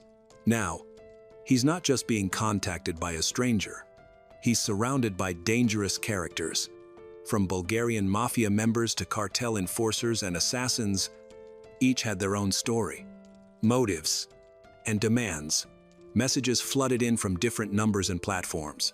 Some contained threats, others offered protection, while a few posed strange ultimatums. One insinuated that his survival depended on completing simple tasks. Another claimed he was ensnared in something much larger with no escape. Nathaniel struggled to grasp the situation, but it all felt alarmingly real. As a result, his behavior changed significantly. He constantly looked over his shoulder, avoided calls from unknown numbers, and checked for signs of being followed. At times, he even asked Ermelinda to drive him to safer locations. To evade potential tracking, Ed deleted messages, changed passwords, and attempted to confuse his pursuers, but each action only deepened his paranoia. Ermelinda could see how fear was consuming him, and her plan was succeeding. Nathaniel became fixated on battling a threat that wasn't real, while the true danger loomed closer than he imagined. In May 2023, a new woman named Zoraida Bartolome entered Nathaniel's life when they met at his new job.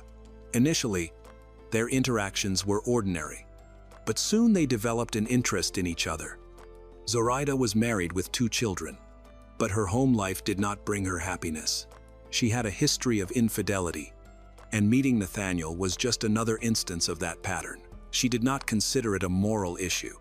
Instead, she believed her personal happiness took precedence over societal expectations. Nathaniel, too, was unaware of the consequences. His relationship with Ermelinda had lost its significance, and his affair with Zoraida provided the excitement he craved. Nathaniel and Zoraida's relationship began with subtle glances and hints, quickly evolving into constant communication. Ermelinda had been monitoring Nathaniel for a while and noticed his growing connection with Zoraida. Initially, she dismissed it, as Nathaniel's brief romances were nothing new to her. However, she soon realized this relationship was different. His messages to Zoraida shifted from light banter to declarations of love and dreams of a future together. As she read their messages, Ermelinda felt humiliated. All her intricate schemes to control Nathaniel had failed. Despite her efforts to instill fear in him, he was living his life and seemed unaware of her manipulations. This perceived betrayal felt like a direct insult to her power. Ermelinda decided she could no longer be passive. It was time for her to retaliate. She intensified her psychological tactics, introducing new, more threatening elements. She fabricated mafia threats, telling Nathaniel he was in serious danger and needed to end things with Zoraida immediately. However, Nathaniel was undeterred. After enduring months of fear, he felt numb and was now more committed to Zoraida than ever. For the first time, he wasn't just concealing his affair, he was fighting for it. Ermelinda shifted her strategy. She realized that in order to bring Nathaniel down, she couldn't just target him, but also had to put pressure on Zoraida. First, she began by instilling fear in Alberto, Zoraida's husband. Using fake accounts, she sent cryptic messages that hinted at Zoraida's infidelity, along with suspicious photos. When that failed to create the desired effect, she resorted to direct threats. Alberto received anonymous letters warning him that his family was in danger and that harm could come to his loved ones. Ermelinda knew this fear would drive him to act. Initially, Alberto tried to disregard the threats, but soon anxiety took over. He had no idea who was behind it, but it was clear the issue extended beyond marital troubles. Ermelinda had succeeded. Tension was rising in Zoraida's home, and fear influenced their choices. However, Nathaniel was not completely devastated yet. Despite the anxious thoughts that Ermelinda stirred up and the pressure from fabricated criminal organizations, he remained steadfast by Zoraida's side. Ermelinda saw an opportunity to exploit his trust. She revealed that she was aware of Zoraida and began to spin a new narrative, convincing Nathaniel that Zoraida was not who she claimed to be. Ermelinda persuaded Nathaniel that Zoraida was actually involved with the mafia. She fabricated enough credible information to make him believe this lie. She sent him messages from various informants suggesting that Zoraida had been manipulating him and that Zoraida's presence in his life was suspicious. She crafted this deception meticulously, leading Nathaniel to believe he had no choice but to accept it. He began to connect various dots. This explained the mafia's knowledge about him, the surveillance he faced, and Zoraida's lack of fear regarding the threats. Ermelinda did not stop there. She demanded proof of Nathaniel's loyalty.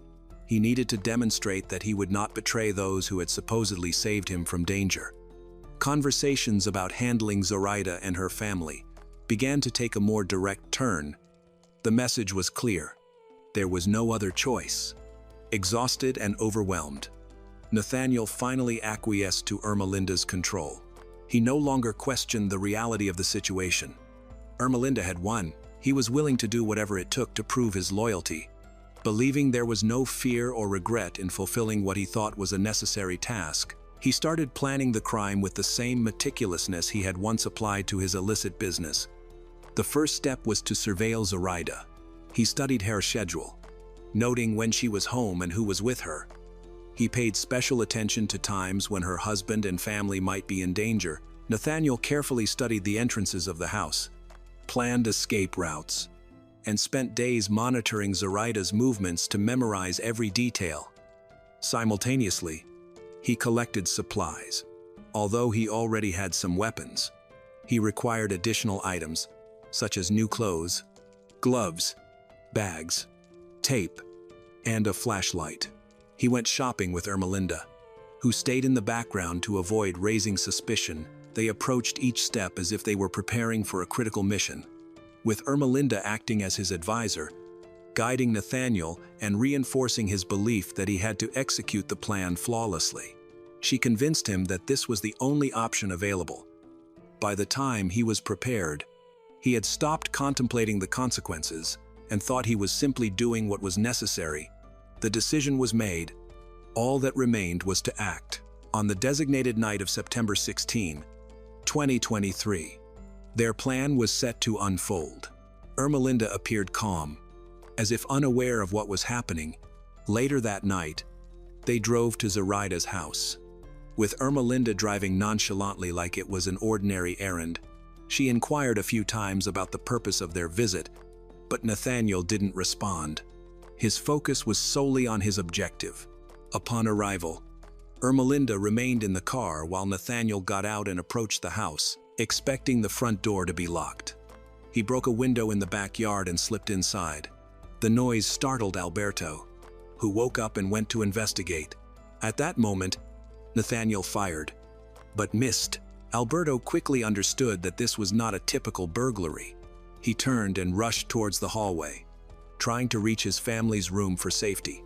However, Nathaniel caught up to him in the hallway. A few gunshots followed, and Alberto fell to the floor before he could reach the door. The house then fell silent, except for Nathaniel's heavy breathing. Hearing the gunfire, Zoraida barricaded herself in her bedroom with her family. Unsure who was attacking them, Nathaniel attempted to force the bedroom door open, but it wouldn't budge. He took aim at the lock and shot it, the bullet striking Zoraida and causing her to stop moving. He then shot and killed her 2 children, Adriel, 9, and Diego, 7. Killing them instantly, the door swung open, and silence enveloped the room. Neighbors only heard muffled sounds. It was all over in a matter of minutes. Nathaniel inspected the house, tossing furniture around to simulate a robbery, and creating the appearance of a struggle.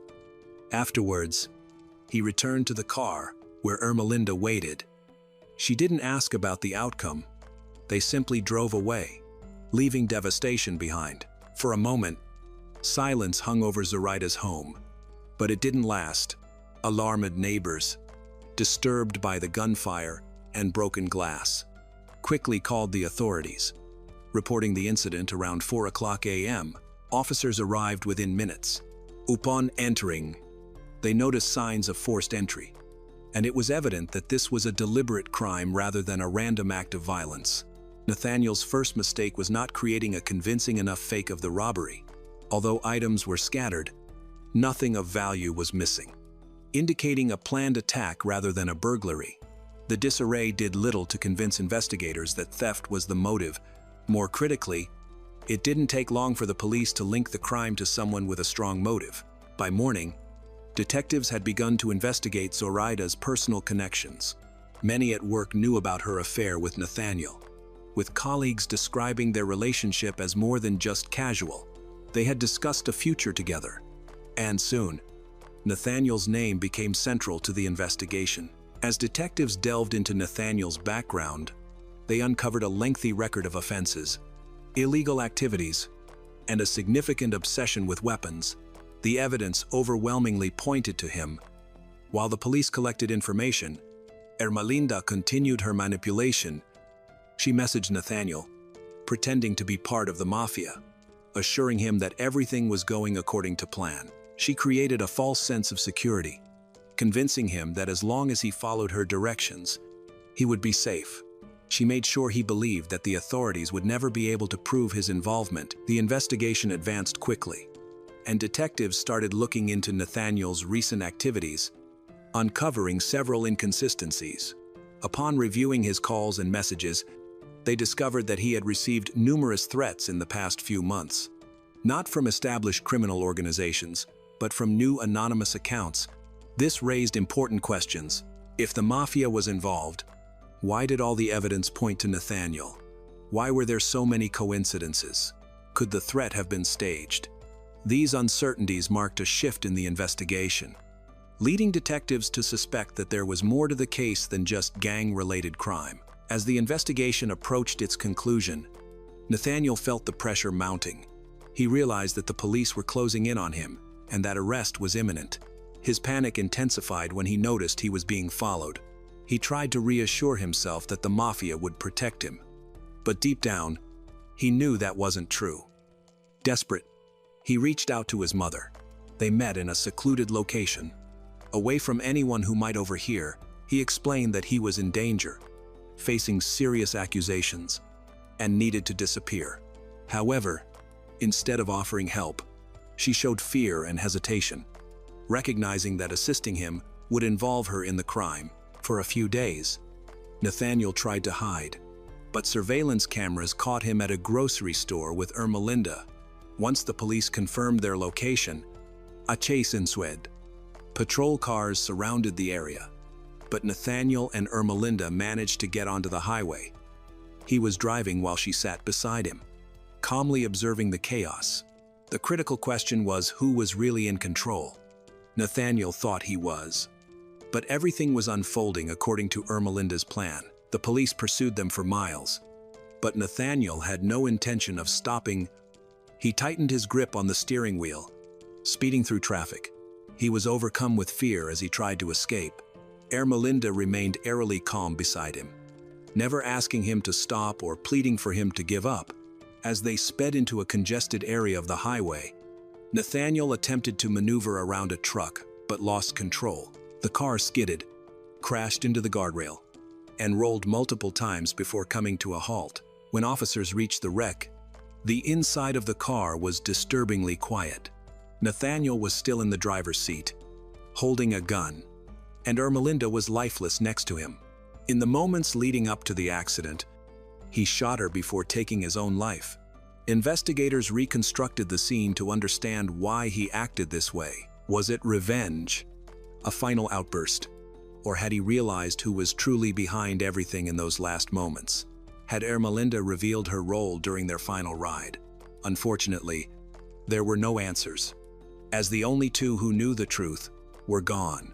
However, the investigation did not end with their deaths. Detectives meticulously examined their last movements, phone records, and messages. Initially, they believed Ermelinda was a victim, manipulated by a dangerous man. Yet, the deeper they dug, the more complex the real story became. A significant breakthrough occurred when they analyzed Ermelinda's devices. Her laptop and phone held a wealth of messages, numerous fake accounts, and logs detailing visits to sites associated with surveillance and social engineering tactics. Forensic experts quickly connected the dots. Ermelinda had orchestrated the entire facade of threats to convince Nathaniel he was being pursued by a criminal organization. Even more incriminating were her messages, where she directed his actions, leading him toward a predetermined conclusion. Logs, records, IP addresses, and chat histories all indicated that she was the mastermind behind the scheme. She didn't merely exploit Nathaniel's fears. She meticulously guided him down a path of ruin. The recovered files revealed that this manipulation had been ongoing for over a year. Not just weeks. This was no emotional breakdown or crime of passion. It was a carefully planned strategy. She had studied psychological manipulation, researched surveillance methods, and tested ways to control someone's mind. When the truth emerged, the case transformed completely.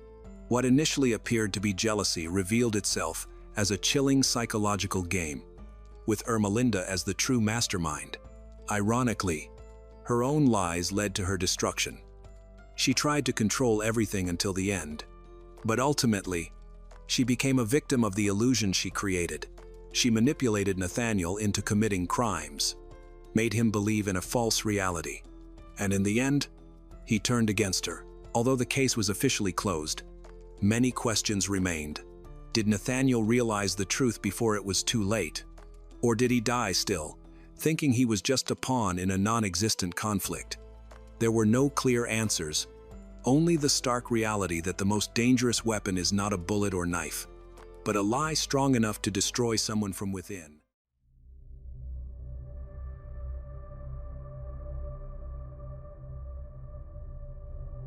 Josie seemed happy and hopeful with her husband, Mithu. However, a dark and sinister secret may have been lurking beneath the surface. On a hot summer night in 2000, in Punjab, India, Josie was brutally murdered. Her body was found dumped in an irrigation canal.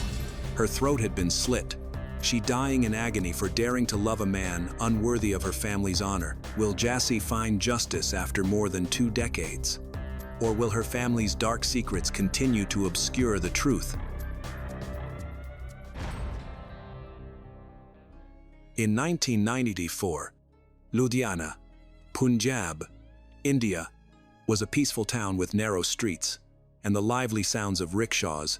Sukhwinder Singh Sidhu, nicknamed Mithu, was a well-known and respected rickshaw driver, especially among the town's youth. He was more than just a driver. He was a local hero, known for his energy, athleticism, and kabaddi skills.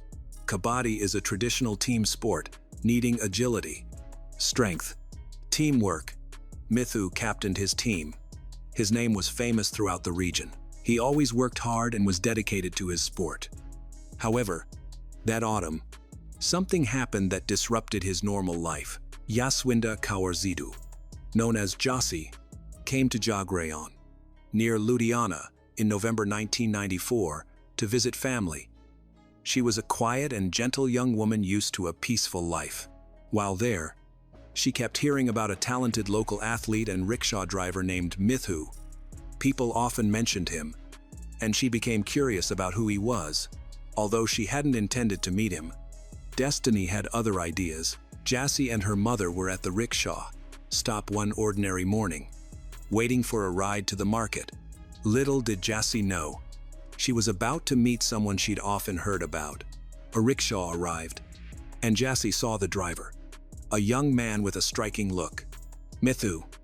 He immediately noticed Jassy and seemed captivated. Jassy, her mother, and other passengers then settled into the rickshaw. As the rickshaw traveled through the town's narrow streets, Mithu repeatedly glanced back at Jassy. Mithu, usually absorbed in his work, found himself increasingly distracted by the mysterious girl behind him. Jassy noticed his glances and, though self-conscious, felt intrigued. She tried to avoid his gaze, but their eyes met briefly, and they exchanged a small smile. Jassy and her mother got out of the rickshaw. As she turned, she saw Mithu looking at her. Their eyes met for a longer moment than before. There was an unspoken understanding between them, a silent communication. This chance meeting felt significant in a way they hadn't expected.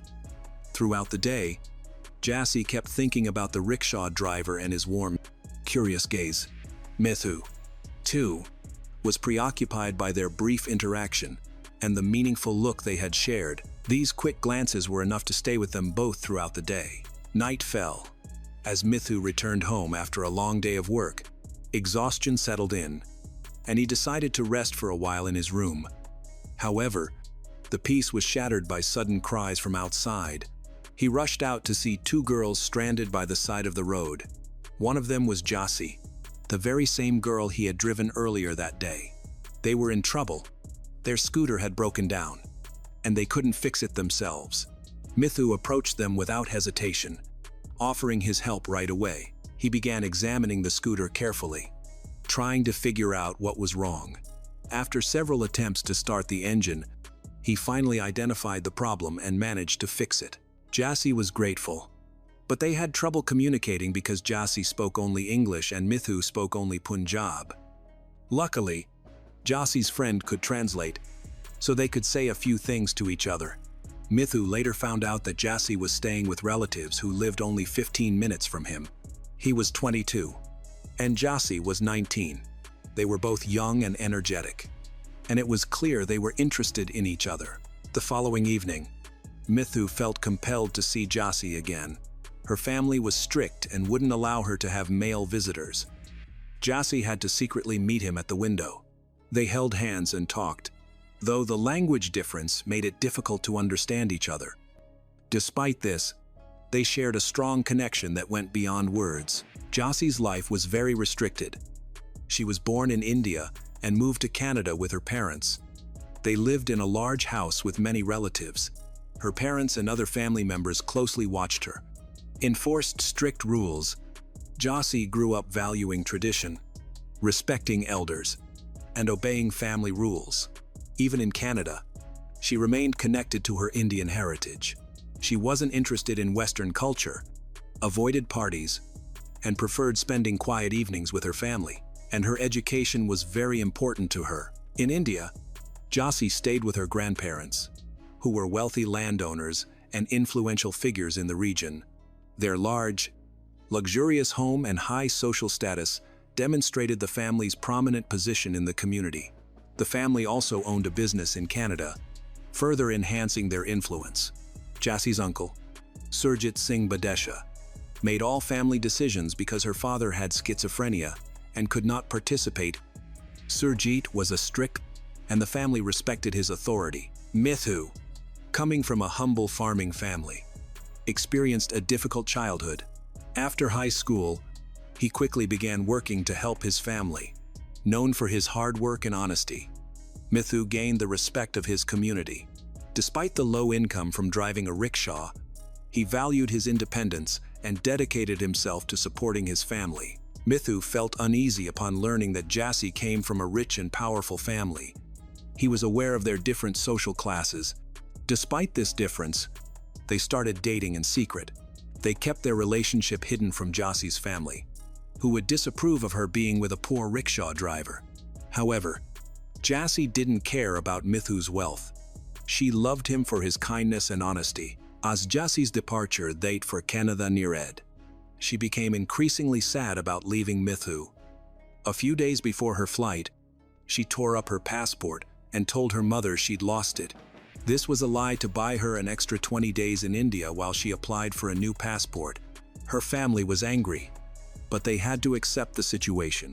Jassie and Mithu spent every possible moment together during those 20 days, making the most of their remaining time.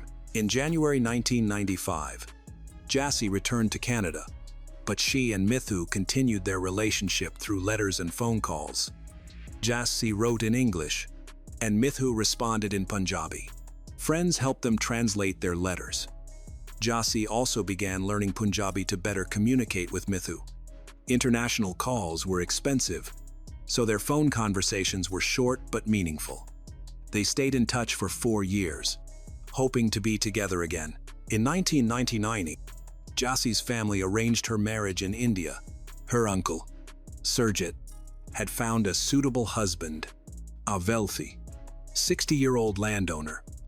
Jassie was shocked, as he was much older than her, and she couldn't bear the thought of marrying him. Jassie confided in a trusted aunt that she felt she would die if she couldn't marry Mithu. Understanding the seriousness of the situation, her aunt offered to help. On March 1999, Jassie and Mithu secretly married in a quiet ceremony at a gurdwara, without anyone's knowledge. Afterward, Jassie returned home, and the marriage remained a secret. Her arranged marriage to the older man was first delayed and then cancelled altogether. Jassie stayed in India for 2 more months, secretly meeting Mithu, knowing that their relationship's exposure could have severe consequences. When she had to go back to Canada, she assured Mithu she would visit again soon. They kept in contact, and he even got a phone installed at home to make talking easier. But in early 2000, Jassie's relatives in India discovered her secret marriage and told her parents. Her mother and uncle were very angry. Jassie was locked in her room, not allowed to use the phone, and had no way to reach Mithu. A few days later, Jassie's mother, Malkat Kaur Sidhu, changed tactics. She told Jassie that the family now accepted her relationship with Mithu. She promised to help plan a lavish wedding in India and assist Mithu in moving to Canada. Jassie was overjoyed and believed her mother. Then, a few days later, her mother asked her to sign a stack of documents, claiming they were needed for Mithu's visa. Jassie quickly signed everything, even several blank pages, without carefully reading them. Jassie was unaware that her relatives would later use the blank sheets of paper to create a false statement. The statement said that Jassie was kidnapped by Mithu and forced into marriage. This false statement was submitted to the police in Punjab, leading to Mithu's arrest. He was charged with kidnapping, forced marriage, and illegal possession of a weapon. He was imprisoned for several months while awaiting trial, and his family suffered greatly due to these false accusations. Back in Canada, Jassie kept writing to her husband, Mithu, but he never replied. She also couldn't reach him by phone. Jassie soon understood that something was seriously wrong. She eventually discovered through friends that Mithu had been arrested. Jassie immediately suspected her relatives, recalling how her mother and uncle had deceived her into signing documents. She realized it was all a planned scheme. The situation was even worse than she thought. The false charges didn't just affect Mithu. 2 of his relatives and 2 friends were also arrested as accomplices. These people had no connection to the marriage but were detained to put pressure on Mithu and his family. Jassie refused to give up. She managed to get through to Mithu by phone, but the conversation was strained. Mithu was angry and deeply hurt. He blamed Jassie for signing the documents that had led to his arrest. Jassie tried to explain that she had been deceived, that her trust had been exploited by her mother and uncle, and that she herself was now effectively under house arrest, forbidden from contacting anyone. Jassie eventually escaped her family's control with the help of her father, who had schizophrenia, and her brother. With their support and the assistance of Canadian authorities, she left her family and returned to India. Once in Punjab, Jassie went to the local police and asked them to release Mithu and the others. She gave a statement saying they were innocent and that she had married Mithu willingly. After a long investigation, the police released Mithu and his family. Jassy chose to stay in India, assuring Mithu she wouldn't go back to Canada. Because they feared her family, they went into hiding. In June 2000, Mithu took Jassy to his uncle's house, believing she'd be safer there. On June 7th, they received a call from Canada. Mithu's uncle answered, and it was Jassy's mother, Malkiat. She asked to speak to Jassy. Cautiously, Jassy took the phone. Her mother gently says that she wants her to be happy and approves of her relationship with Mithu. Mithu suspected something wasn't right. Soon after the first call, the phone rang again. Malkiat asked to speak to Mithu, but this time her voice was angry and threats. Then Jassy's uncle, Surjit, got on the phone and threatened him too. Mithu hung up without saying anything, not wanting Jassy to worry, but he felt a growing sense of fear. He knew they would be in trouble. Jassy suggested going to the market to buy a dress for an upcoming celebration on the 12th of June. Mithu was hesitant, worried about their safety, and initially refused.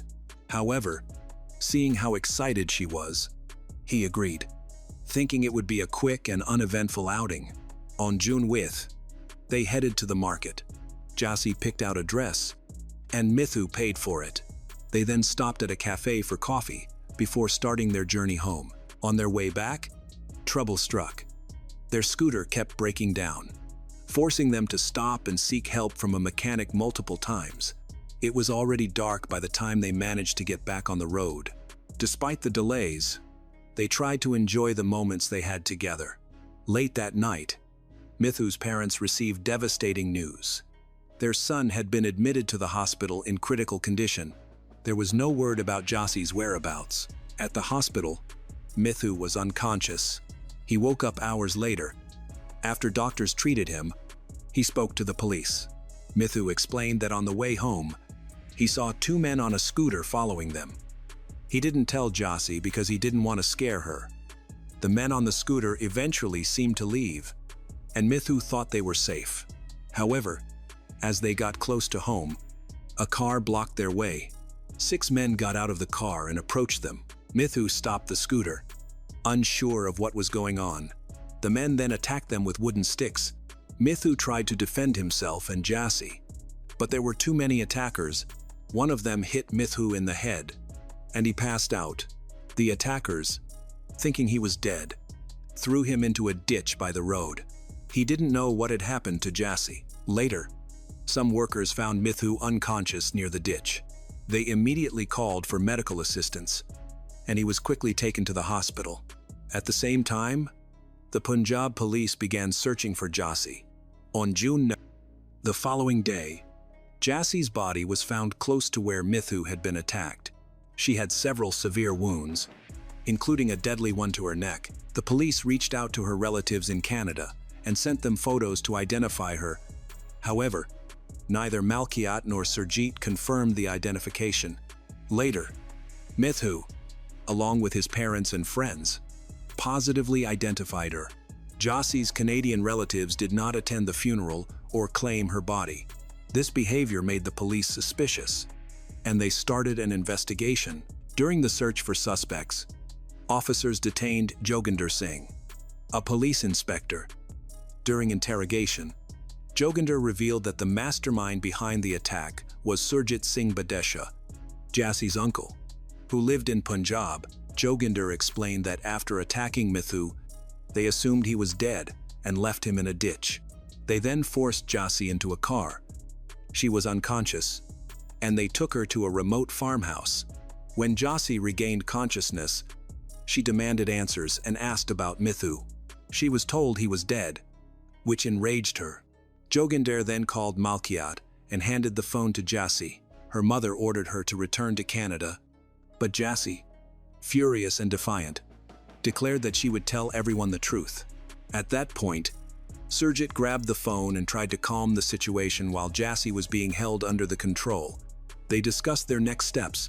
The perpetrators pressured Jassy to make a false statement against Mithu and return to Canada, but she refused, which only escalated their aggression. Joginder called Malkiat again, informing her that Jassi would not comply. Malkiat then reportedly gave her consent for them to take care of her. Surjit agreed to increase the payment, offering an additional 3 lakh rupees, approximately $4,000. Following Yoginder's confession, the police arrested 11 more people, including Darshan Singh Sidhu, Surjit Singh Badesha, and Malkiat Kaur Sidhu. Malkiat and Surjit became primary suspects. The case sparked legal proceedings in both India and Canada. The investigation revealed that Malkiat and Surjit had orchestrated the crime, directing Darshan and Joginder to handle Mithu, Darshan Singh Sidhu. One of the men previously convicted of Jassi's murder, but later acquitted in India on appeal, was granted permanent residency in Canada in 2008 after lying about his criminal status on his immigration application. He was later declared inadmissible to Canada after his criminal past was revealed. On May 9, 2014, after a hearing in the Supreme Court of British Columbia, Justice Gregory Finch ordered Surjit Badesha and Malkiat Sidhu to be handed over to Indian police for trial. This officially ended the debate over their extradition, which had stalled due to both sides arguing that there was insufficient evidence to warrant extradition. Finch justified his decision by presenting evidence that India had presented against Surjit, including 266 phone calls between Surjit and 4 men convicted of Jassi's murder. Justice Finch also reminded those present that the role of the Canadian court is to determine whether a jury can convict based on the evidence, not whether they should convict. On January 24, 2019, both were extradited and arrived in Delhi, India, to face charges. Since returning to India, Malkiat and Surjit have avoided all interaction with the media, refusing to give statements or discuss the case. Mithu, having lost the love of his life, has devoted himself to seeking justice. He has never remarried.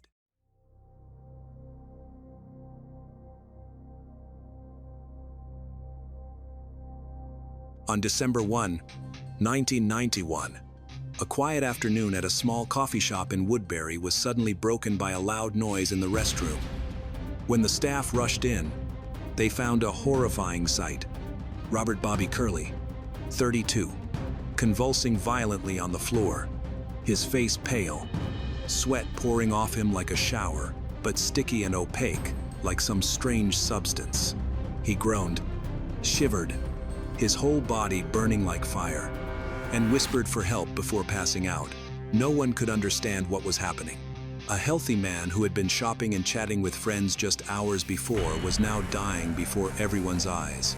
Emergency crews rushed in, trying to stabilize his heart rate and breathing, but his condition quickly deteriorated.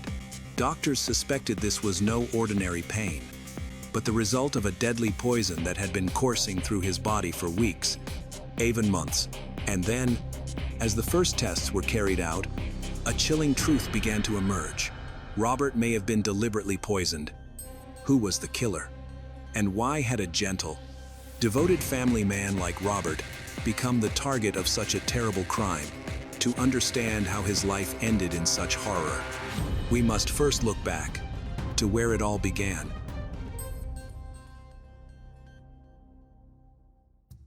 Robert Bobby Curley was born in 1959 in Ireland, and his family later relocated to Woodbury, Pennsylvania, United States of America, a town primarily engaged in coal mining. His father was a builder who started his own contracting business, and from a young age, he involved Robert in various projects. Robert's mother was a homemaker who raised the children and volunteered at the local church.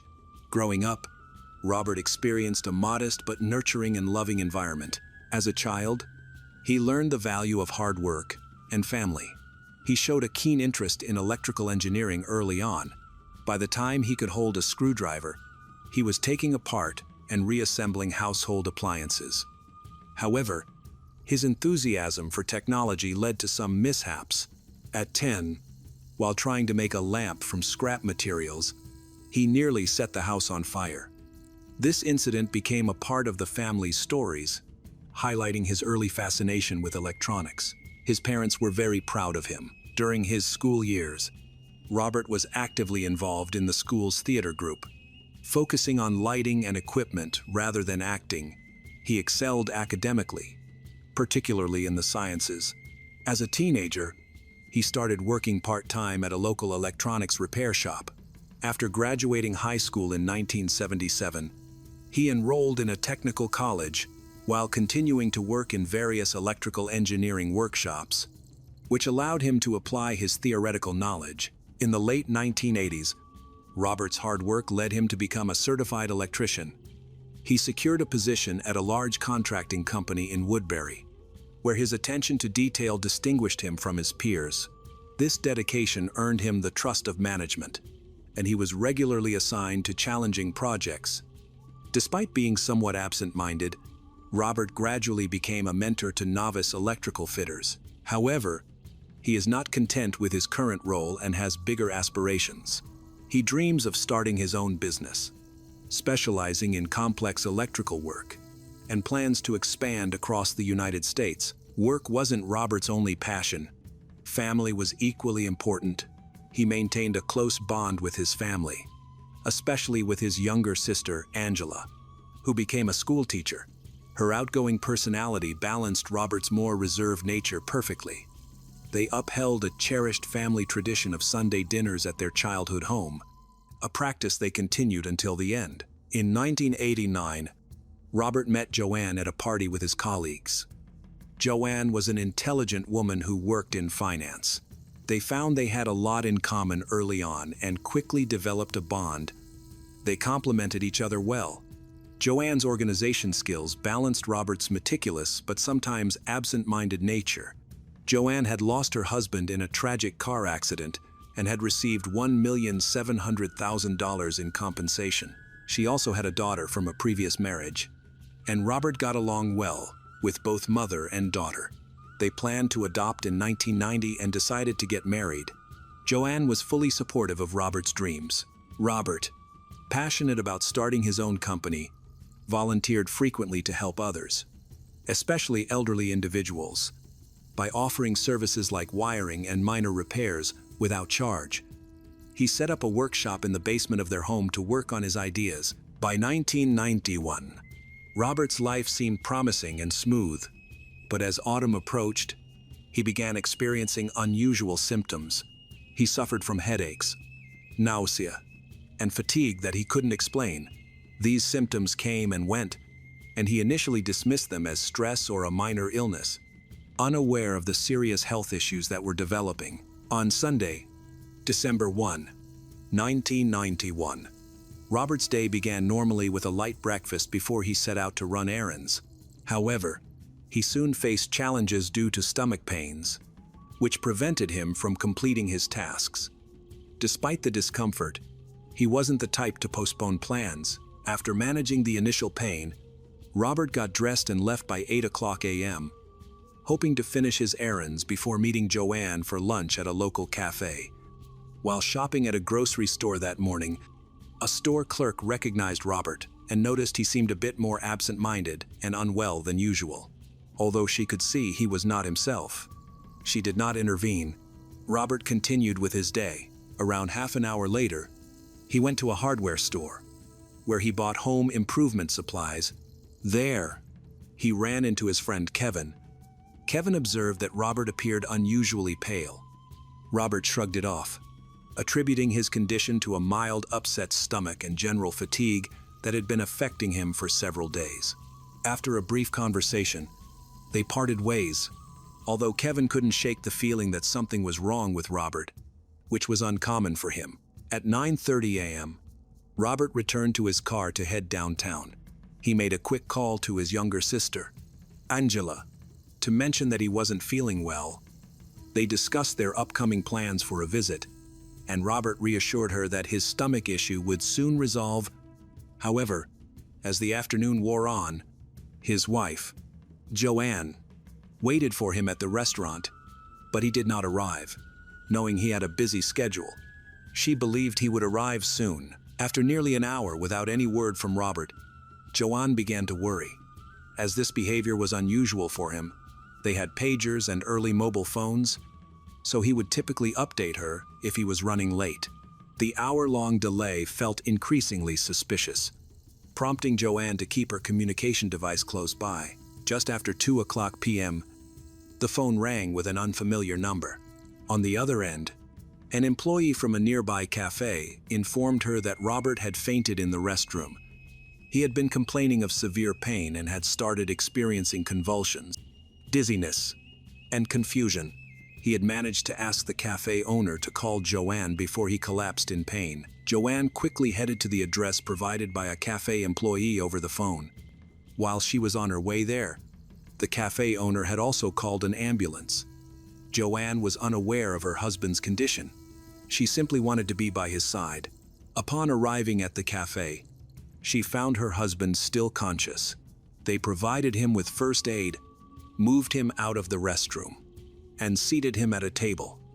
Joanne noticed he was drenched, but the liquid on his skin didn't seem like regular sweat. It was sticky and cloudy, which was alarming.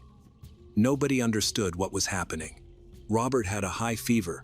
His skin felt cold, yet he complained of an intense burning sensation inside. A minute after Joanne arrived, emergency medical staff entered the cafe. They quickly noted Robert's rapid heartbeat, severe tremors, and confusion. They decided to rush him to the nearest hospital. On the way, they observed his condition rapidly declining. Despite intravenous fluids, his health continued to deteriorate over the next 12 hours. Despite the efforts of doctors, they suspected that he might have been poisoned by a toxic substance. So they spoke to Joanne, who had been by his side. She expressed that she had no knowledge of how this could have happened. Joanne insisted everything had been fine with Robert. He had no chronic illnesses, addictions, or medications. However, she did mention that in the past few weeks, he had experienced unusual symptoms like malaise, abdominal pain, and unexplained weakness. Toxicological tests were conducted, and the doctors awaited the results, suspecting he had ingested poison or been exposed to harmful chemicals. Initially, specialists struggled to determine the cause of Robert's condition. When assessing his condition during the process of taking him to the hospital, they suspected that he might be suffering from a severe food allergy, poisoning, or a rare allergic reaction to some kind of irritant. Meanwhile, Joanne cried when calling her husband's family to inform them about this situation. Once the first test results came in, doctors suspected Robert had been poisoned with a heavy metal or industrial chemical. Unfortunately, they needed more information. That evening, one of Robert's doctors reached out to law enforcement, asserting that an investigation into possible poisoning should begin. The detectives went to the hospital to collect initial information, and an official case was opened on December 5, 1991. After talking with the hospital staff, the situation has not been clear. Because they are waiting for the final test results and cannot clearly identify the type of toxin, the entire city was considered a potential crime scene. This prompted an extensive review of all the places Robert had visited that morning. Detectives visited the cafe where the incident began and where paramedics took him, conducting chemical tests and interviewing the staff, who were cooperative. The police had unrestricted access to CCTV footage. This footage revealed that Robert had arrived at the cafe in poor condition. Seeking help, they reviewed all possible CCTV recordings from that morning, noting that he appeared disoriented and distracted, leaning against walls and dropping items, which was unusual for him. Overall, he looked very pale. Angela mentioned that Robert called earlier that morning complaining of severe stomach pain and sounded very tired. Even though it was an off day, he expressed that he felt like everything inside him was burning. Eyewitnesses reported that Robert entered the cafe around 11:30 a.m. Cs, appearing very unwell and pale. He immediately asked the cafe owner for a glass of water and sat down for a while, until 12:15 p.m. He went to the toilet, then had a loud noise. When cafe staff checked on him, they found him collapsed on the floor. The police carefully reconstructed the events of that morning, noting when Robert's wife, Joanne, arrived at the cafe and how he ended up in the ambulance. After analyzing what occurred up to his arrival at the emergency room, They found no evidence of him having come into contact with any dangerous substance. They interviewed his wife, Joanne, who appeared taken aback by the possibility of being accused. Once she understood the nature of the suspicion, she became upset but remained cooperative. Joanne explained that Robert was an electrical engineer who often worked with various chemicals, but to her knowledge, none of those were hazardous. Furthermore, they chose not to keep any medications at home because they do not have small children or pets. The detectives then expanded their investigation, thoroughly checking places Robert had visited. Conversations with store employees confirmed there were no safety concerns. They also looked into Robert's recent purchases but found nothing suspicious. By the following morning, they determined that Robert had been poisoned with a toxic substance commonly found in rat poisons and used in manufacturing. However, the use of this substance has been strictly controlled for many years, so the possibility of accidental exposure was ruled out. This led investigators to speculate that Robert's poisoning was intentional. As news of the incident spread, local media began reporting on Robert, a respected electrician. Interviews with neighbors and family revealed no indication that he had any enemies. In the meantime, rumors circulated that Robert's ambition to start his own business might have angered competitors. Both law enforcement and Robert's family cautioned against baseless gossip. As the investigation initially stalled, the local sheriff reached out to the Federal Bureau of Investigation for assistance. Knowing they would be better equipped to trace the substance, the complexity of the case arose from the fact that small amounts of this toxic compound could be found in some rodent poisons and technical reagents, making it easily obtainable. For an effective poisoning like Robert's, however, it would require prolonged, systematic exposure. This reinforced the belief among investigators that the perpetrator was someone close to Robert, who could administer the poison without raising suspicion. Despite thorough scrutiny of Robert's immediate circle for signs of conflict, debts, or romantic entanglements, nothing significant emerged. The case took a turn when detectives examined Robert's workplace, where they discovered a small metal container in his toolbox that had traces of the poison. This raised new questions. Why would an experienced engineer carry poison? And was the container deliberately contaminated and planted by someone else? Attention then shifted to Joanne, as a workshop acquaintance recalled an unusual incident.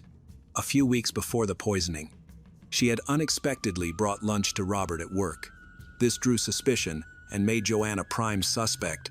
However, more work was needed to prove any connection between her and the poison. Investigators set out to track local suppliers who might have sold any substances related to the poison. They couldn't initially find evidence connecting Joanne, but the detectives felt they were on the right path.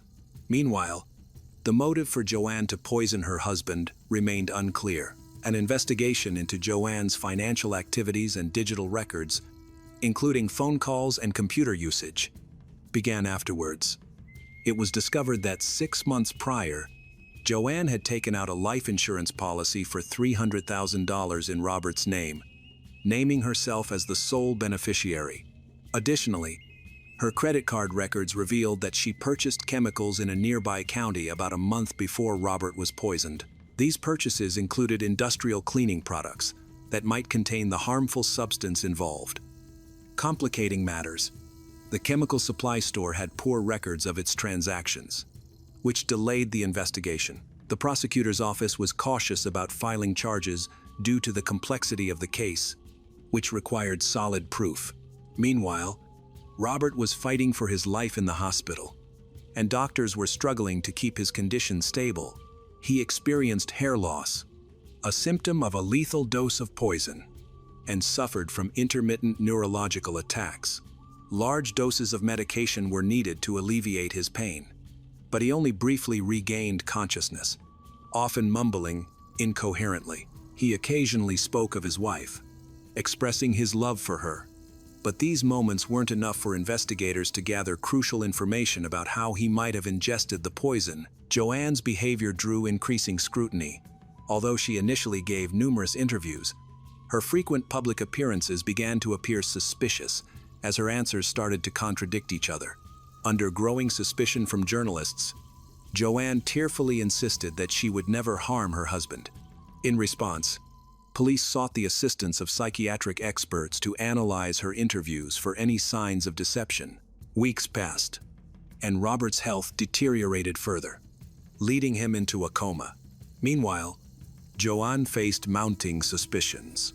While some neighbors characterized her as a kind person, others believed that there were deeper issues in her marriage. One day, Joanne brought pizza and iced tea to the hospital, which Robert ate before his condition worsened significantly. In his final moments, he confided in a nurse that he suspected his wife was involved in the poisoning. But it was too late. After nearly a month of suffering, Robert passed away on December 27, 1991, transforming the investigation into a murder case. With the escalation to murder charges, police seized a suspicious metal container containing traces of harmful substances, as well as Joanne's computer. Investigators found that Joanne had been frequenting online forums discussing heavy metal toxins and poisoning methods. The pizza and iced tea she brought were also found to contain a dangerous substance, leading authorities to conclude that the similarities couldn't be coincidental. In February 1992, based on the gathered evidence, a warrant was issued for Joanne's arrest.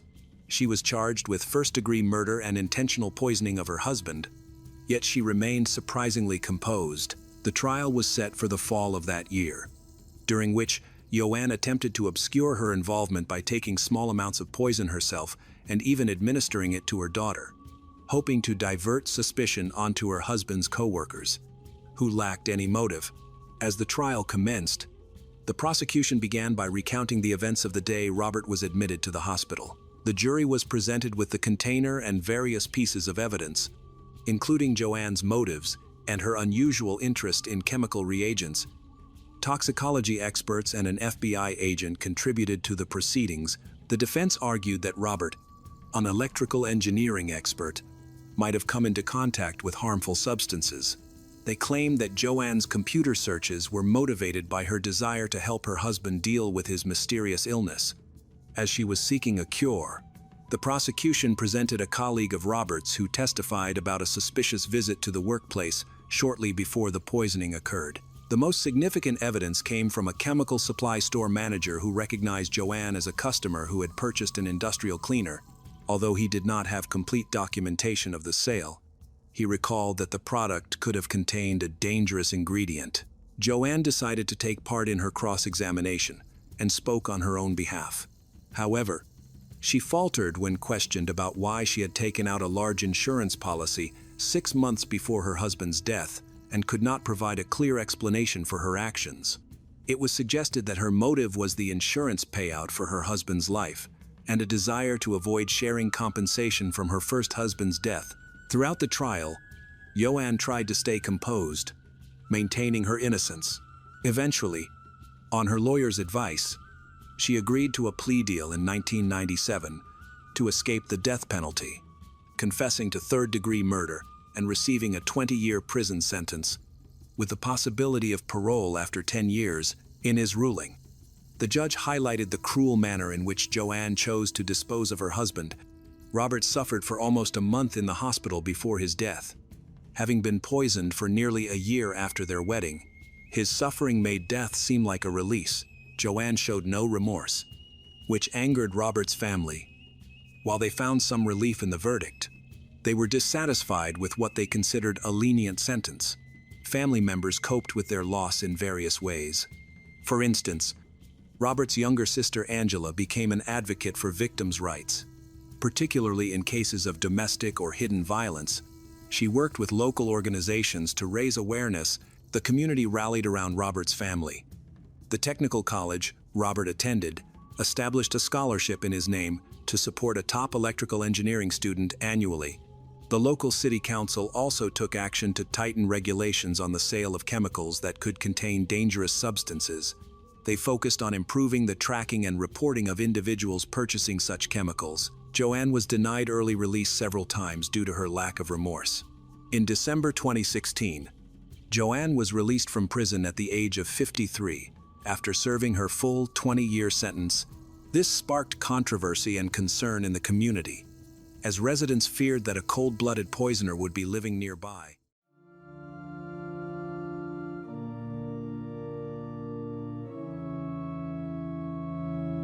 Easter Sunday, 2015. In the sky above England, Victoria Cilliers, a veteran female soldier who has completed more than 2,600 jumps, plunges from a height of 4,000 feet. It should have been a routine jump, but as soon as she pulls the cord, she realizes the horrifying truth. Her main parachute does not open. She quickly switches to the backup parachute, but it does not work either. In the middle of the air, Victoria falls freely at a speed of 96 kilometers per hour, completely helpless, believing that the last seconds of her life are numbered. However, in an unbelievable way, she survives, and that is when the real nightmare begins. Because the more the police investigated, the more they realized that this was not an accident. This is a sophisticated murder plan, arranged by the person she trusts the most.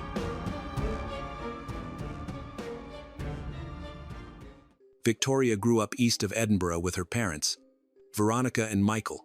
She had a comfortable upbringing, attending the expensive Edinburgh Academy. However, her teenage years were difficult as her mother developed cancer. While her mother was ill, Victoria, at age 16, did her first charity parachute jump to raise money for cancer research. This experience ignited her love for skydiving. At age 22, Victoria became a physiotherapy officer in the Royal Army Medical Corps. She served in a field hospital in Kosovo and achieved the rank of captain. While her military career was successful, her personal life was challenging. 4 years later, she married Captain Liam Fitzgerald Finch. However, they spent much time separated, and Victoria suspected him of infidelity. Ultimately, she ended the marriage. After her first marriage ended due to distance and cheating, she believed she might never find love again. At 29, she dedicated herself to her work with the Ministry of Defense, helping injured soldiers recover from their deployments. But in the winter of 2009, her life took an unexpected turn.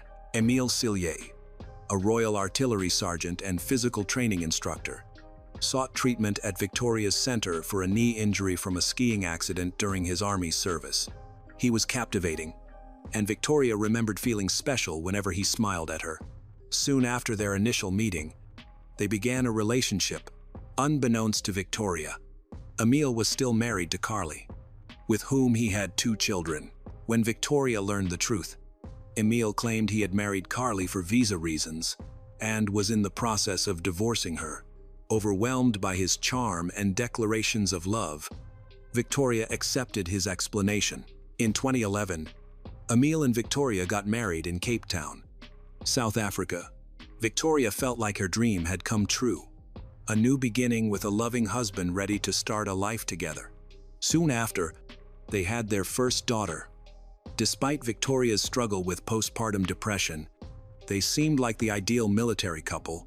Émile was likable, ambitious, and appeared completely dedicated to Victoria, who believed she had finally found her happy ending. However, Victoria would soon discover that her seemingly perfect life could turn into a nightmare. In May 2013, the first problem arose when Émile asked Victoria for money, and she sent it to him. When she asked why, he claimed his wages had been mixed up at work, a reason Victoria accepted because she wanted to trust him. 2 months later, Émile moved 6,000 British pounds from Victoria's account to his without her consent. He told her that her account had been hacked, and again, Victoria believed him. In hindsight, she would recognize this as the start of a growing pattern of financial manipulation. As Émile and Victoria's relationship progressed, Émile's behavior became more concerning. He accumulated debt and spent Victoria's money, offering weak explanations like errors in his paycheck. Even more troubling, he frequently disappeared for extended periods. One of Victoria's friends accused him of sending inappropriate messages to her 16-year-old daughter. Additionally, Victoria found emails from an adult club on the family computer that were addressed to him. Victoria discovered condoms both at home and in Émile's car. She also found suspicious messages on his phone from other women. These messages included conversations where he mentioned plans to visit them, possibly related to an adult club. The most shocking news came when Carly brought Emil's children for a visit. As Victoria wrote in her book, Carly casually said something that stunned her.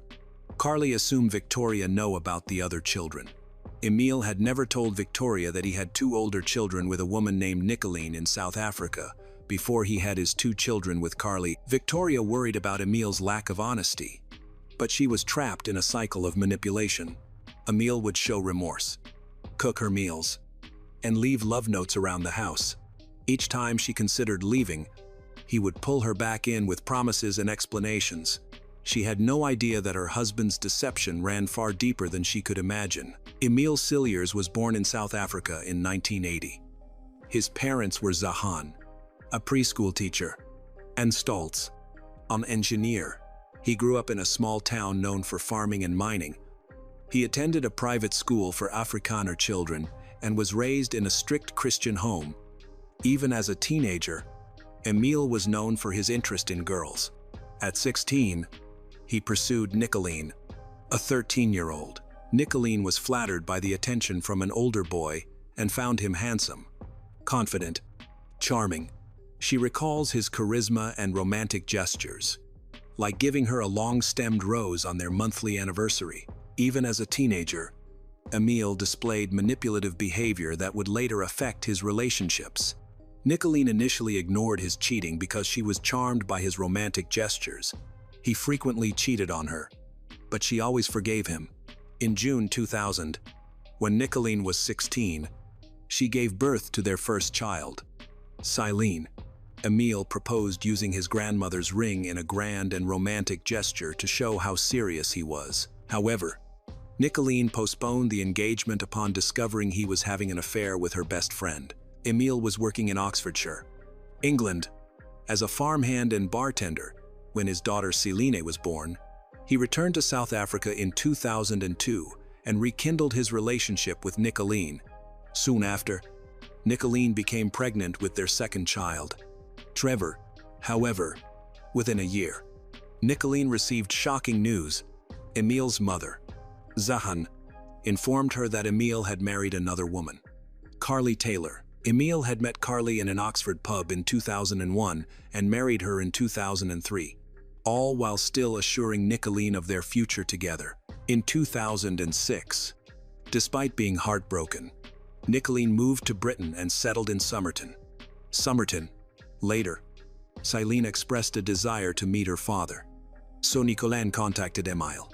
He was now living in Larkhill, Wiltshire, and serving in the British Army.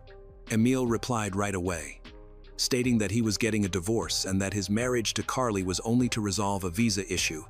Nicolene and Emil then rekindled their relationship, which turned out to be a grave error. 4 weeks into their relationship, Emil was at work when his mobile phone rang. He had forgotten it at home, so Nicolene answered it. The caller was Carly. Nicolene told Carly she knew Emil was separated, but Carly corrected her. They then decided to confront Emil at his house. Nicolene recalls that Emil was very surprised, with his reaction being one of complete shock. He started speaking in Afrikaans, knowing Carly wouldn't understand. After his initial shock wore off, Emil tried to act cool and confident, looking back and forth between them. In November 2014, Emil went to Austria for a month with the Army ski team. His wife, Victoria, they was about 6 months pregnant, with their second child at the time. Emil told Victoria the trip was mandatory training, but he was lying. While in Austria, Emil used the dating app Tinder and met Stephanie Gohler, a 36-year-old skydiving instructor. He told Stephanie that his marriage to Victoria was over, that Victoria had been unfaithful, and that he wasn't the father of her unborn child. So, while Victoria was at home, pregnant and taking care of their first child, Emil started an affair with Stephanie. This affair would eventually lead him to plan a murder. In December 2014, Emil lied to Victoria, telling her he was going on a work trip. Instead, he spent New Year's week in Berlin with Stephanie. The trip was a lavish affair, including a spa costing over $700 per night. which Emil paid for with money he had secretly borrowed from Victoria. While Emil was in Berlin, a debt collector came to Victoria and Emil's home. Emil had borrowed money from a loan shark. The debt collector was there to intimidate him and his pregnant wife. Victoria was aware that Emil had debts and had already lent him 19,000 British pounds to help him repay them. Not knowing that he was using her money to fund his affair, in February 2015, Stephanie stayed with him for a week at his barracks in Aldershot. Including Valentine's Day, Victoria had just given birth to their son. While her husband was spending the most romantic day of the year with another woman, the investigation uncovered the truth about Emil's lies.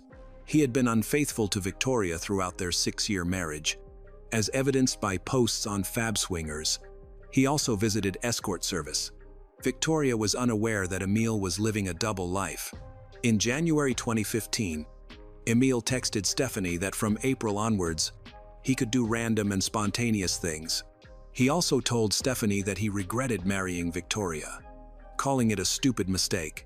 These words foreshadowed a tragic future. On March 29, 2015, Emil met Stephanie, whom he saw from time to time. Later, wanting to intimate while not with Stephanie, Emil texted his ex-wife, Carly, to meet up. He then lied to his current wife, Victoria, telling her he had to stay at the army barracks that night. Before leaving for the barracks, Emil went to the kitchen and used pliers and a wrench to loosen the nut on the gas valve. Victoria and their 2 young children were asleep upstairs. By tampering with the gas valve, Emil endangered their lives to gain his freedom. The next day, Victoria smelled gas in the kitchen. Suspecting a problem, she called Emile. He shockingly told her to turn the gas on, but she refused. Trusting her gut feeling, Victoria jokingly texted her husband whether he was trying to kill her. Unbeknownst to her, he was. Her refusal saved her life, preventing his first attempt to murder her. Luckily, she noticed the leak before it was too late, but Emil wasn't finished. The failed gas leak only strengthened his resolve to find another way. Time was running out, and Victoria had no idea her husband had already decided she had to die. After the gas leak, Emil pretended to want to fix his relationship with Victoria.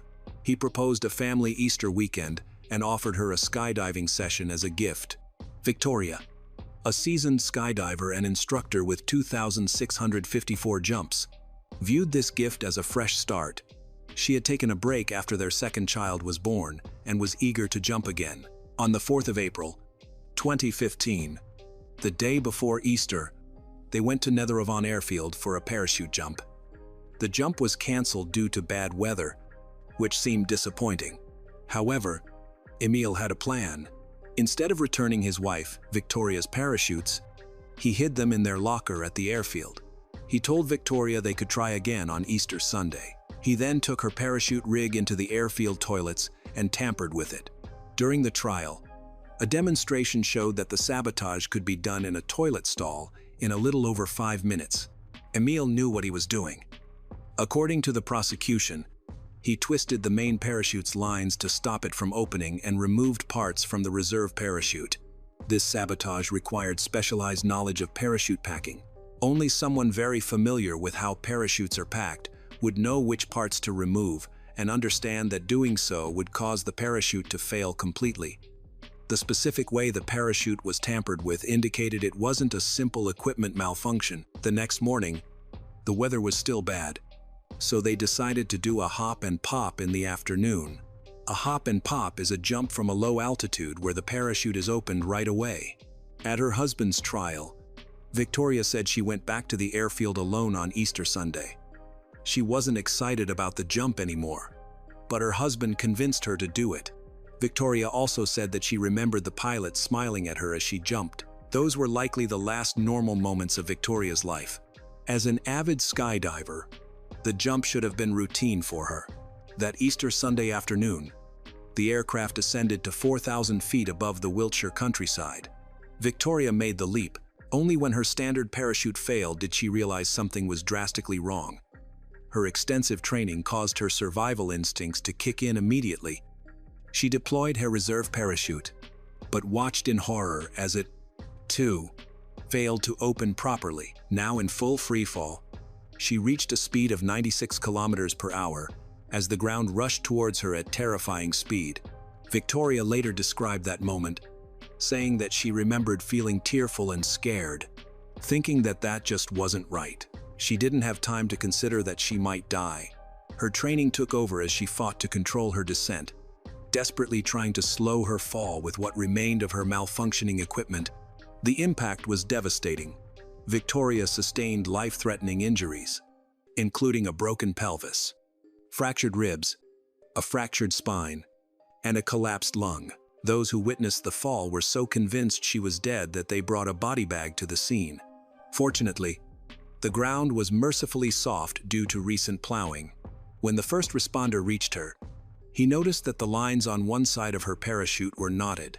He soon realized that the soft links, or slinks, connecting the harness to the parachute were missing. Victoria had survived what seemed impossible. As she lay broken in that field, she had no idea that the man she loved, the father of her children, had just tried to murder her. And this wasn't even his first attempt. Victoria miraculously survived a 4,000-foot fall. When she woke up in the hospital, her husband, Emil, was there. She told him that she loved him, but he didn't respond. As she recovered from her severe injuries, Emil visited less and less often. And when he did, he seemed distant. Victoria later remembered that even though his employers gave him compassionate leave, he still went to work. She felt lonely in the hospital. She also noted that Emil didn't seem interested in her, and he never brought her gifts or cards. He asked Victoria, who was in the hospital, to sign insurance papers to start a personal injury claim. She found this insensitive, considering her condition. Unbeknownst to her, while at her bedside, he was messaging his girlfriend. He falsely claimed in a WhatsApp message that he and Victoria were legally separated and had split up months earlier because she cheated on him and hid her pregnancy. He also falsely claimed she said the baby wasn't his after a paternity test. These lies were later used as evidence against him. Initially, police had no reason to suspect foul play in what appeared to be a tragic skydiving accident. That changed when a friend of Victoria's approached the detectives with concerns about Victoria's relationship with her husband, Emil. The friend expressed doubts about their seemingly perfect marriage and suggested that if Emil had been near the parachute center during the incident, they should consider him a suspect. This tip proved remarkably accurate. Emil had indeed been at the skydiving facility on that Easter Sunday in 2015. Witnesses confirmed seeing him carrying Victoria's skydiving equipment after taking their infant daughter to the toilet. A crucial detail that would later become significant in the case: a parachute expert said Victoria's parachute had been checked 16 times by 10 experienced packers. The most recent inspection was 2 months before Easter, and the crucial components called slinks were present each time. However, after the accident, the British Parachute Association's investigation discovered a disturbing truth. Both Victoria's main and backup parachutes had been deliberately damaged.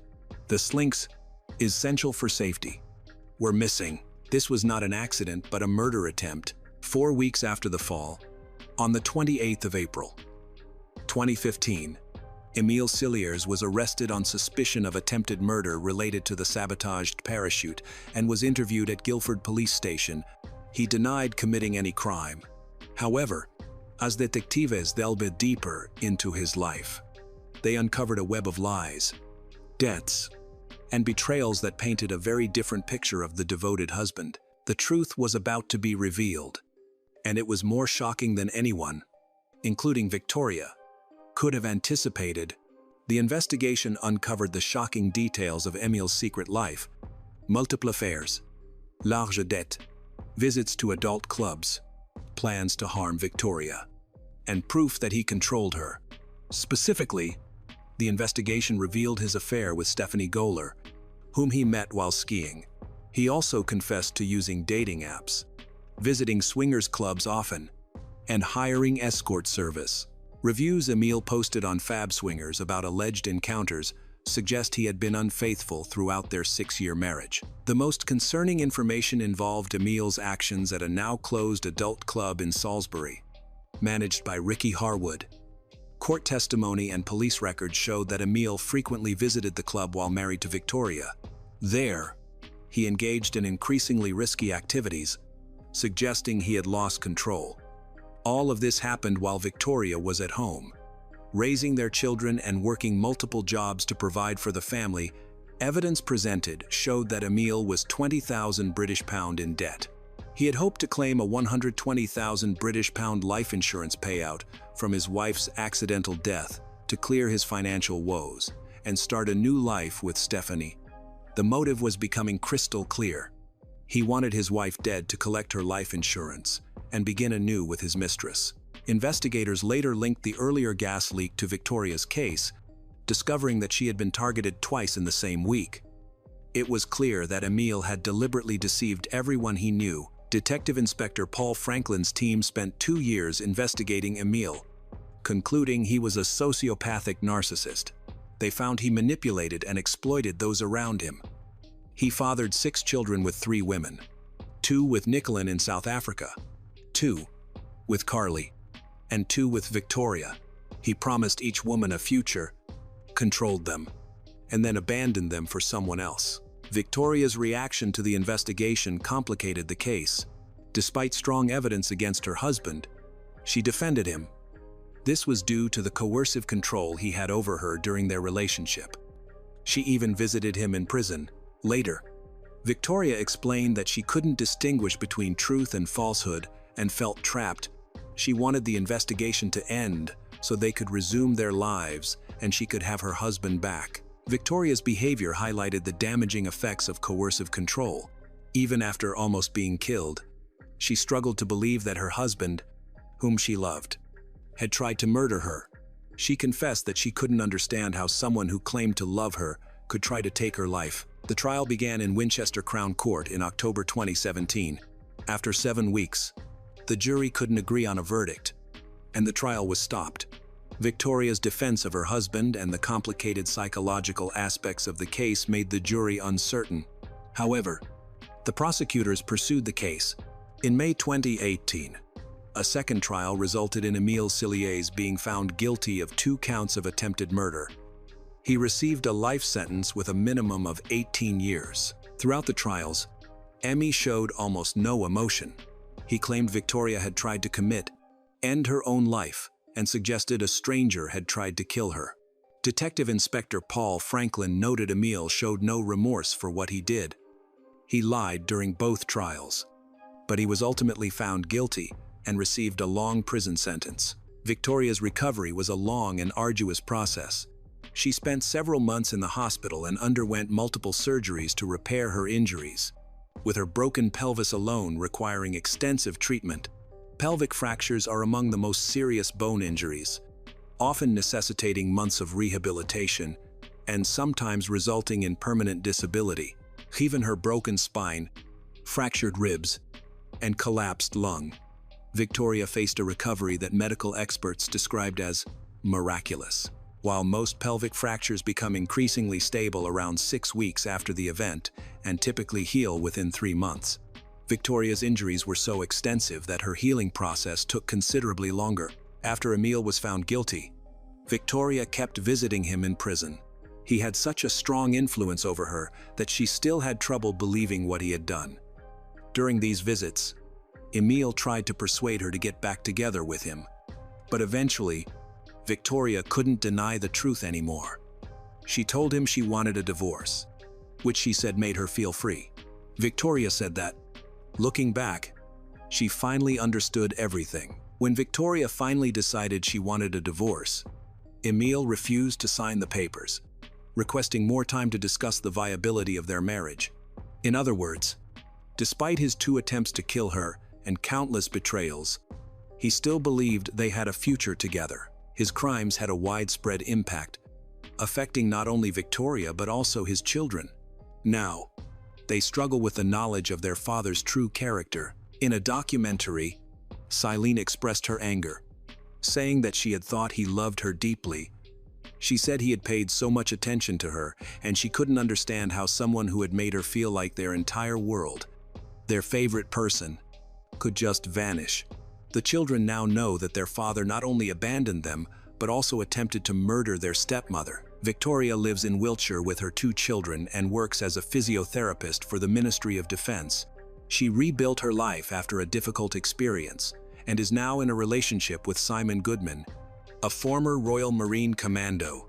In 2024, Victoria and Simon married in a small, private ceremony at a register office, starting a new chapter in her life. Victoria has written a book about her experience called I Survived, sharing her story of manipulation, abuse, and ultimately, survival. The memoir details not just the day of the attempted murder, but the story of an abusive marriage and how seemingly small misdemeanors can escalate into something much more dangerous. Emile Cilliers is currently serving a life sentence after receiving 2 convictions for 2 counts of attempted murder. He is being held at Dovegate Royal Prison in Staffordshire. Justice was served, but some wounds take a lifetime to heal. Victoria's bravery in telling her story can help other women spot danger signs early on. This could prevent them from experiencing a similar situation where they feel lost and betrayed, wondering how someone who claimed to love them could endanger their lives. This case had no positive outcomes. However, Victoria's resilience prevented her husband's betrayal from ruining her future. Furthermore, her children will grow up understanding that her strength saved not only her life but theirs too.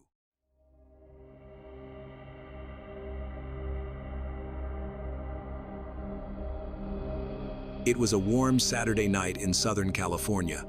Gloria Zamora had just finished dinner with someone she trusted. A night that should have ended with nothing more than a smile and plans, but as she stepped out of the restaurant and toward the parking lot, everything changed in less than 60 seconds. A figure emerged from the shadows. No warning, no chance to escape. Just the deafening crack of gunfire cutting through the night, then silence. In that single, brutal moment, 3 lives were shattered forever. And when authorities revealed who the gunman was, shockwaves ripped through the community. This is not just an ordinary crime, but a story of ambition, obsession, and a woman who refuses to bow to fate.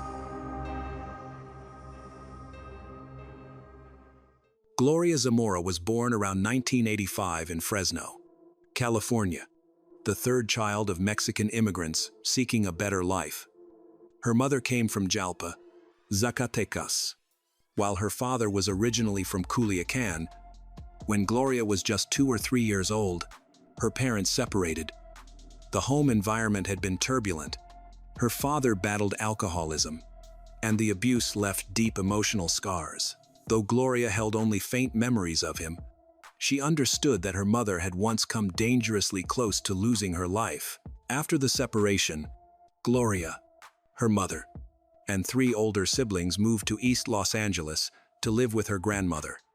It was a strict household, marked by rigid rules and little tenderness. Her mother and older brother launched a small food business to make ends meet, but daily life remained difficult. Gloria often described her childhood as anything but easy. She only reached the 8th grade before her life took a dramatic turn. At just 16, Gloria became pregnant with her first daughter. The baby's father was even younger than she was and quickly disappeared. Suddenly, she found herself a teenage mother, raising a child on her own. With the support of her family, Gloria relocated to San Bernardino County, where she began to rebuild her life. After giving birth, she worked multiple jobs, sometimes 2 or 3 at once. While attending night classes in a determined effort to finish high school, her only goal was to create a better future for her daughter. As the years went on, her bond with her siblings grew strained. While Gloria stayed focused and responsible, they fell into substance abuse, creating distance and tension within the family. By the age of 20, Gloria married for the first time and had 2 more children. For a time, life felt stable, but cracks soon appeared. Infidelity destroyed the trust in her marriage. Afraid of raising 3 children alone, Gloria hesitated to leave. Then, life delivered another test.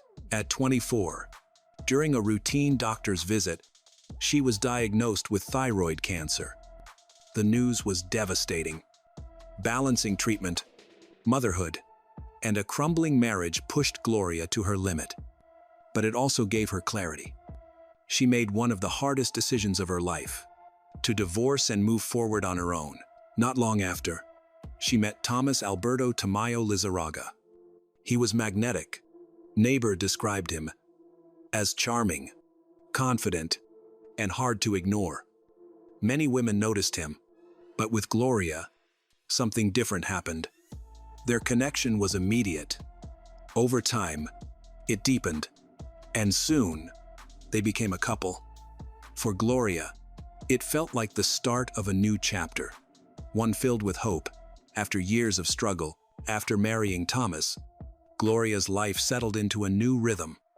Together, they built a blended family filled with energy and love, eventually welcoming 4 more children, including twins in 2017. With 7 children to care for, Gloria embraced a busy, vibrant household, driven by her relentless determination to support her family and give them the life she had always dreamed of. Gloria's entrepreneurial spirit never faded.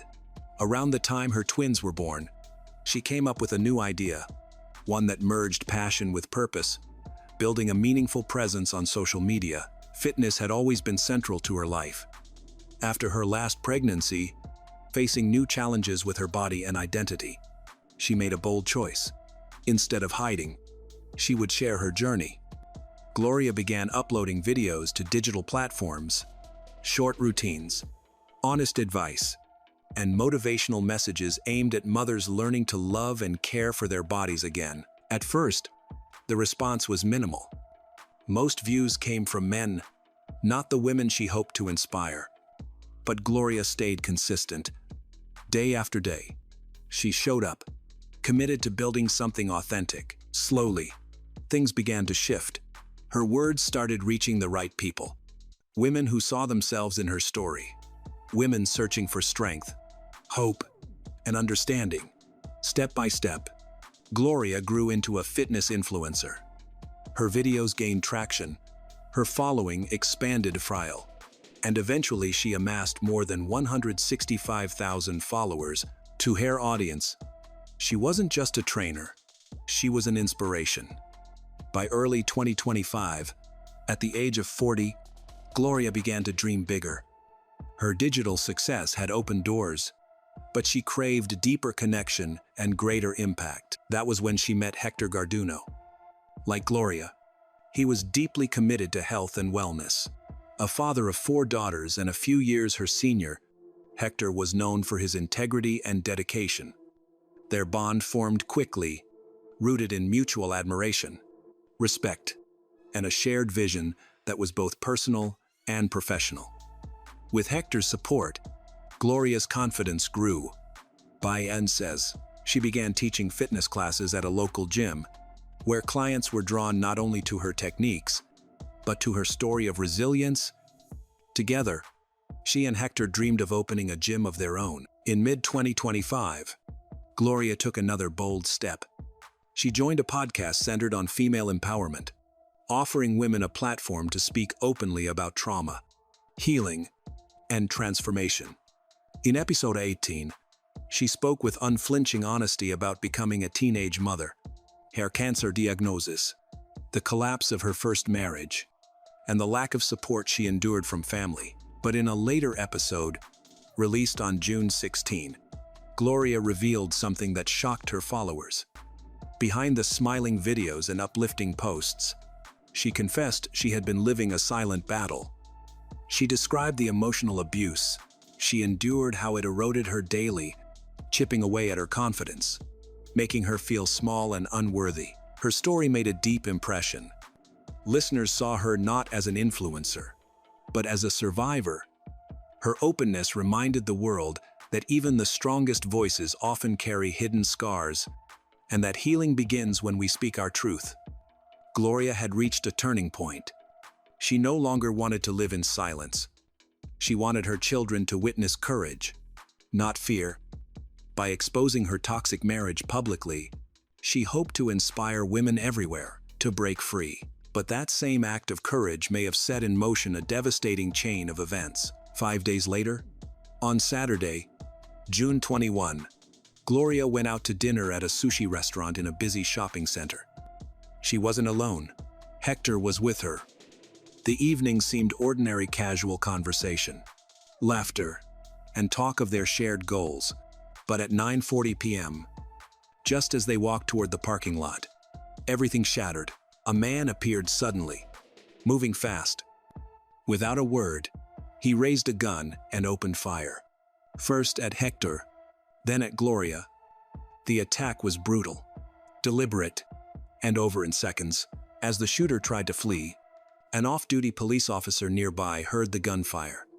He intercepted the suspect in his vehicle, ordering him to stop. Instead of surrendering, the man resisted violently. A shootout erupted. Within moments, the attacker was fatally wounded. When authorities confirmed his identity, the community was stunned. The gunman was none other than Thomas Alberto Tamayo, Gloria's estranged husband. Meanwhile, paramedics rushed to aid Gloria and Hector. Both were transported to a nearby hospital, but their injuries were catastrophic. Despite every medical effort, neither survived. News of the tragedy spread within hours. Headlines dominated social media feeds. Gloria's name trended as thousands of people expressed disbelief, grief, and outrage. Her followers reposted clips of her smiling, encouraging others, and urging women to find their strength, turning her digital legacy into a memorial of resilience. What stunned many was the timing. Just days earlier, Gloria had spoken publicly about her painful divorce. She had revealed the abuse, the struggle, and her choice to finally walk away.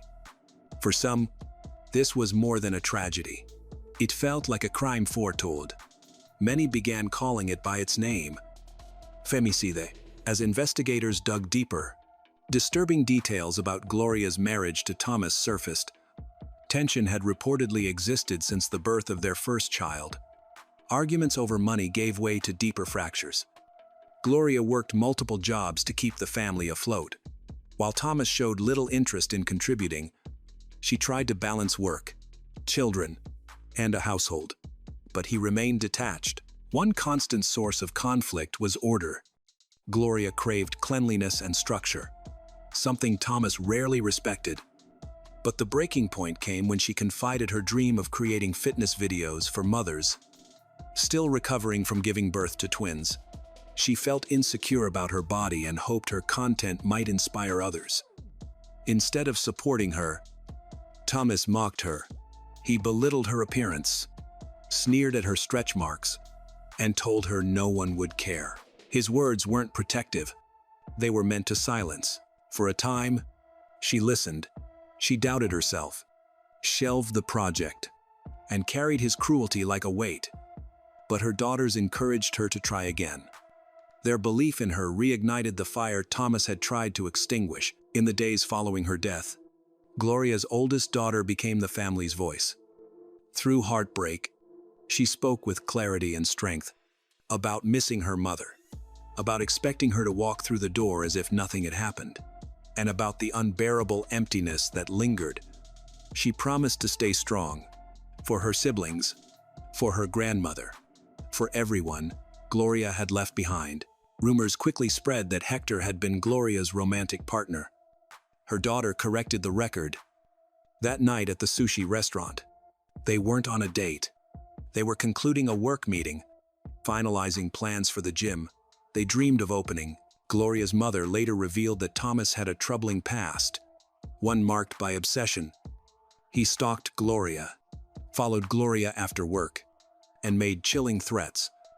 In her words, he was a man who would do anything to destroy Gloria. In the aftermath of her murder, the community came together to support the children she left behind. A GoFundMe campaign was launched, describing Gloria as a radiant soul, a motivator, and a loving mother whose life was stolen in a senseless act of violence. Donation poured in quickly, raising more than $25,000 in just a few days to help her 7 children, ages ranging from 8 to 24. And to cover funeral costs, Hector's family also started a fundraiser.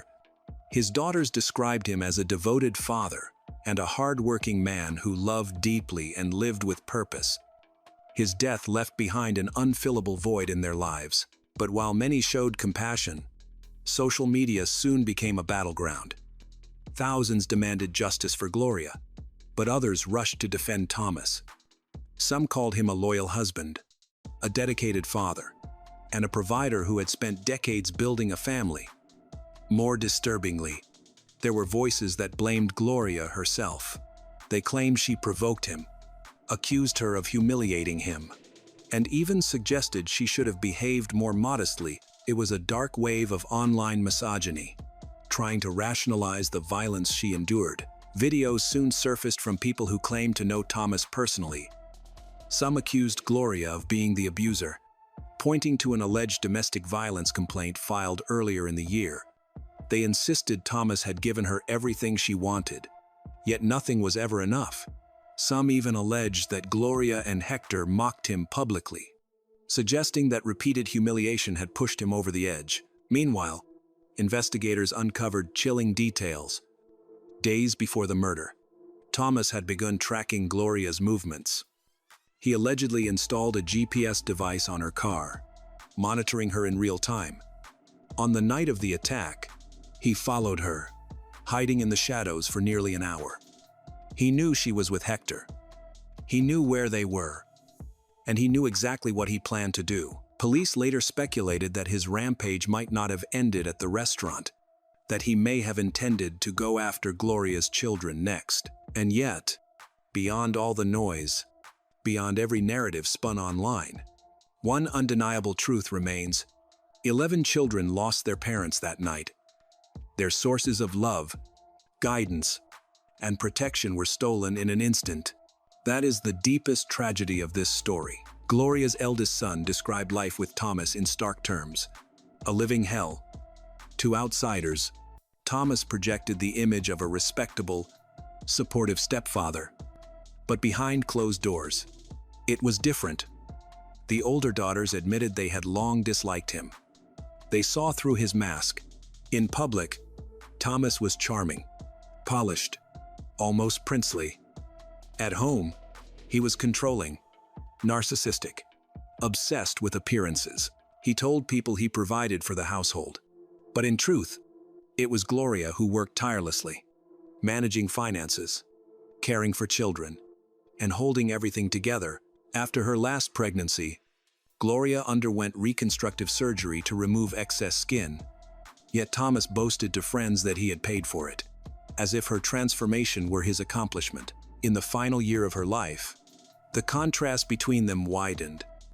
As Gloria grew professionally, amassing followers, selling fitness products, and finding her voice, Thomas grew resentful.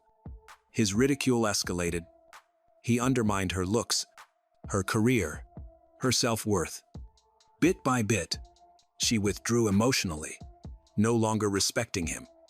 By early 2025, she told him she was finished with the marriage. After 15 years of enduring his control, she wanted out. She was no longer willing to wait.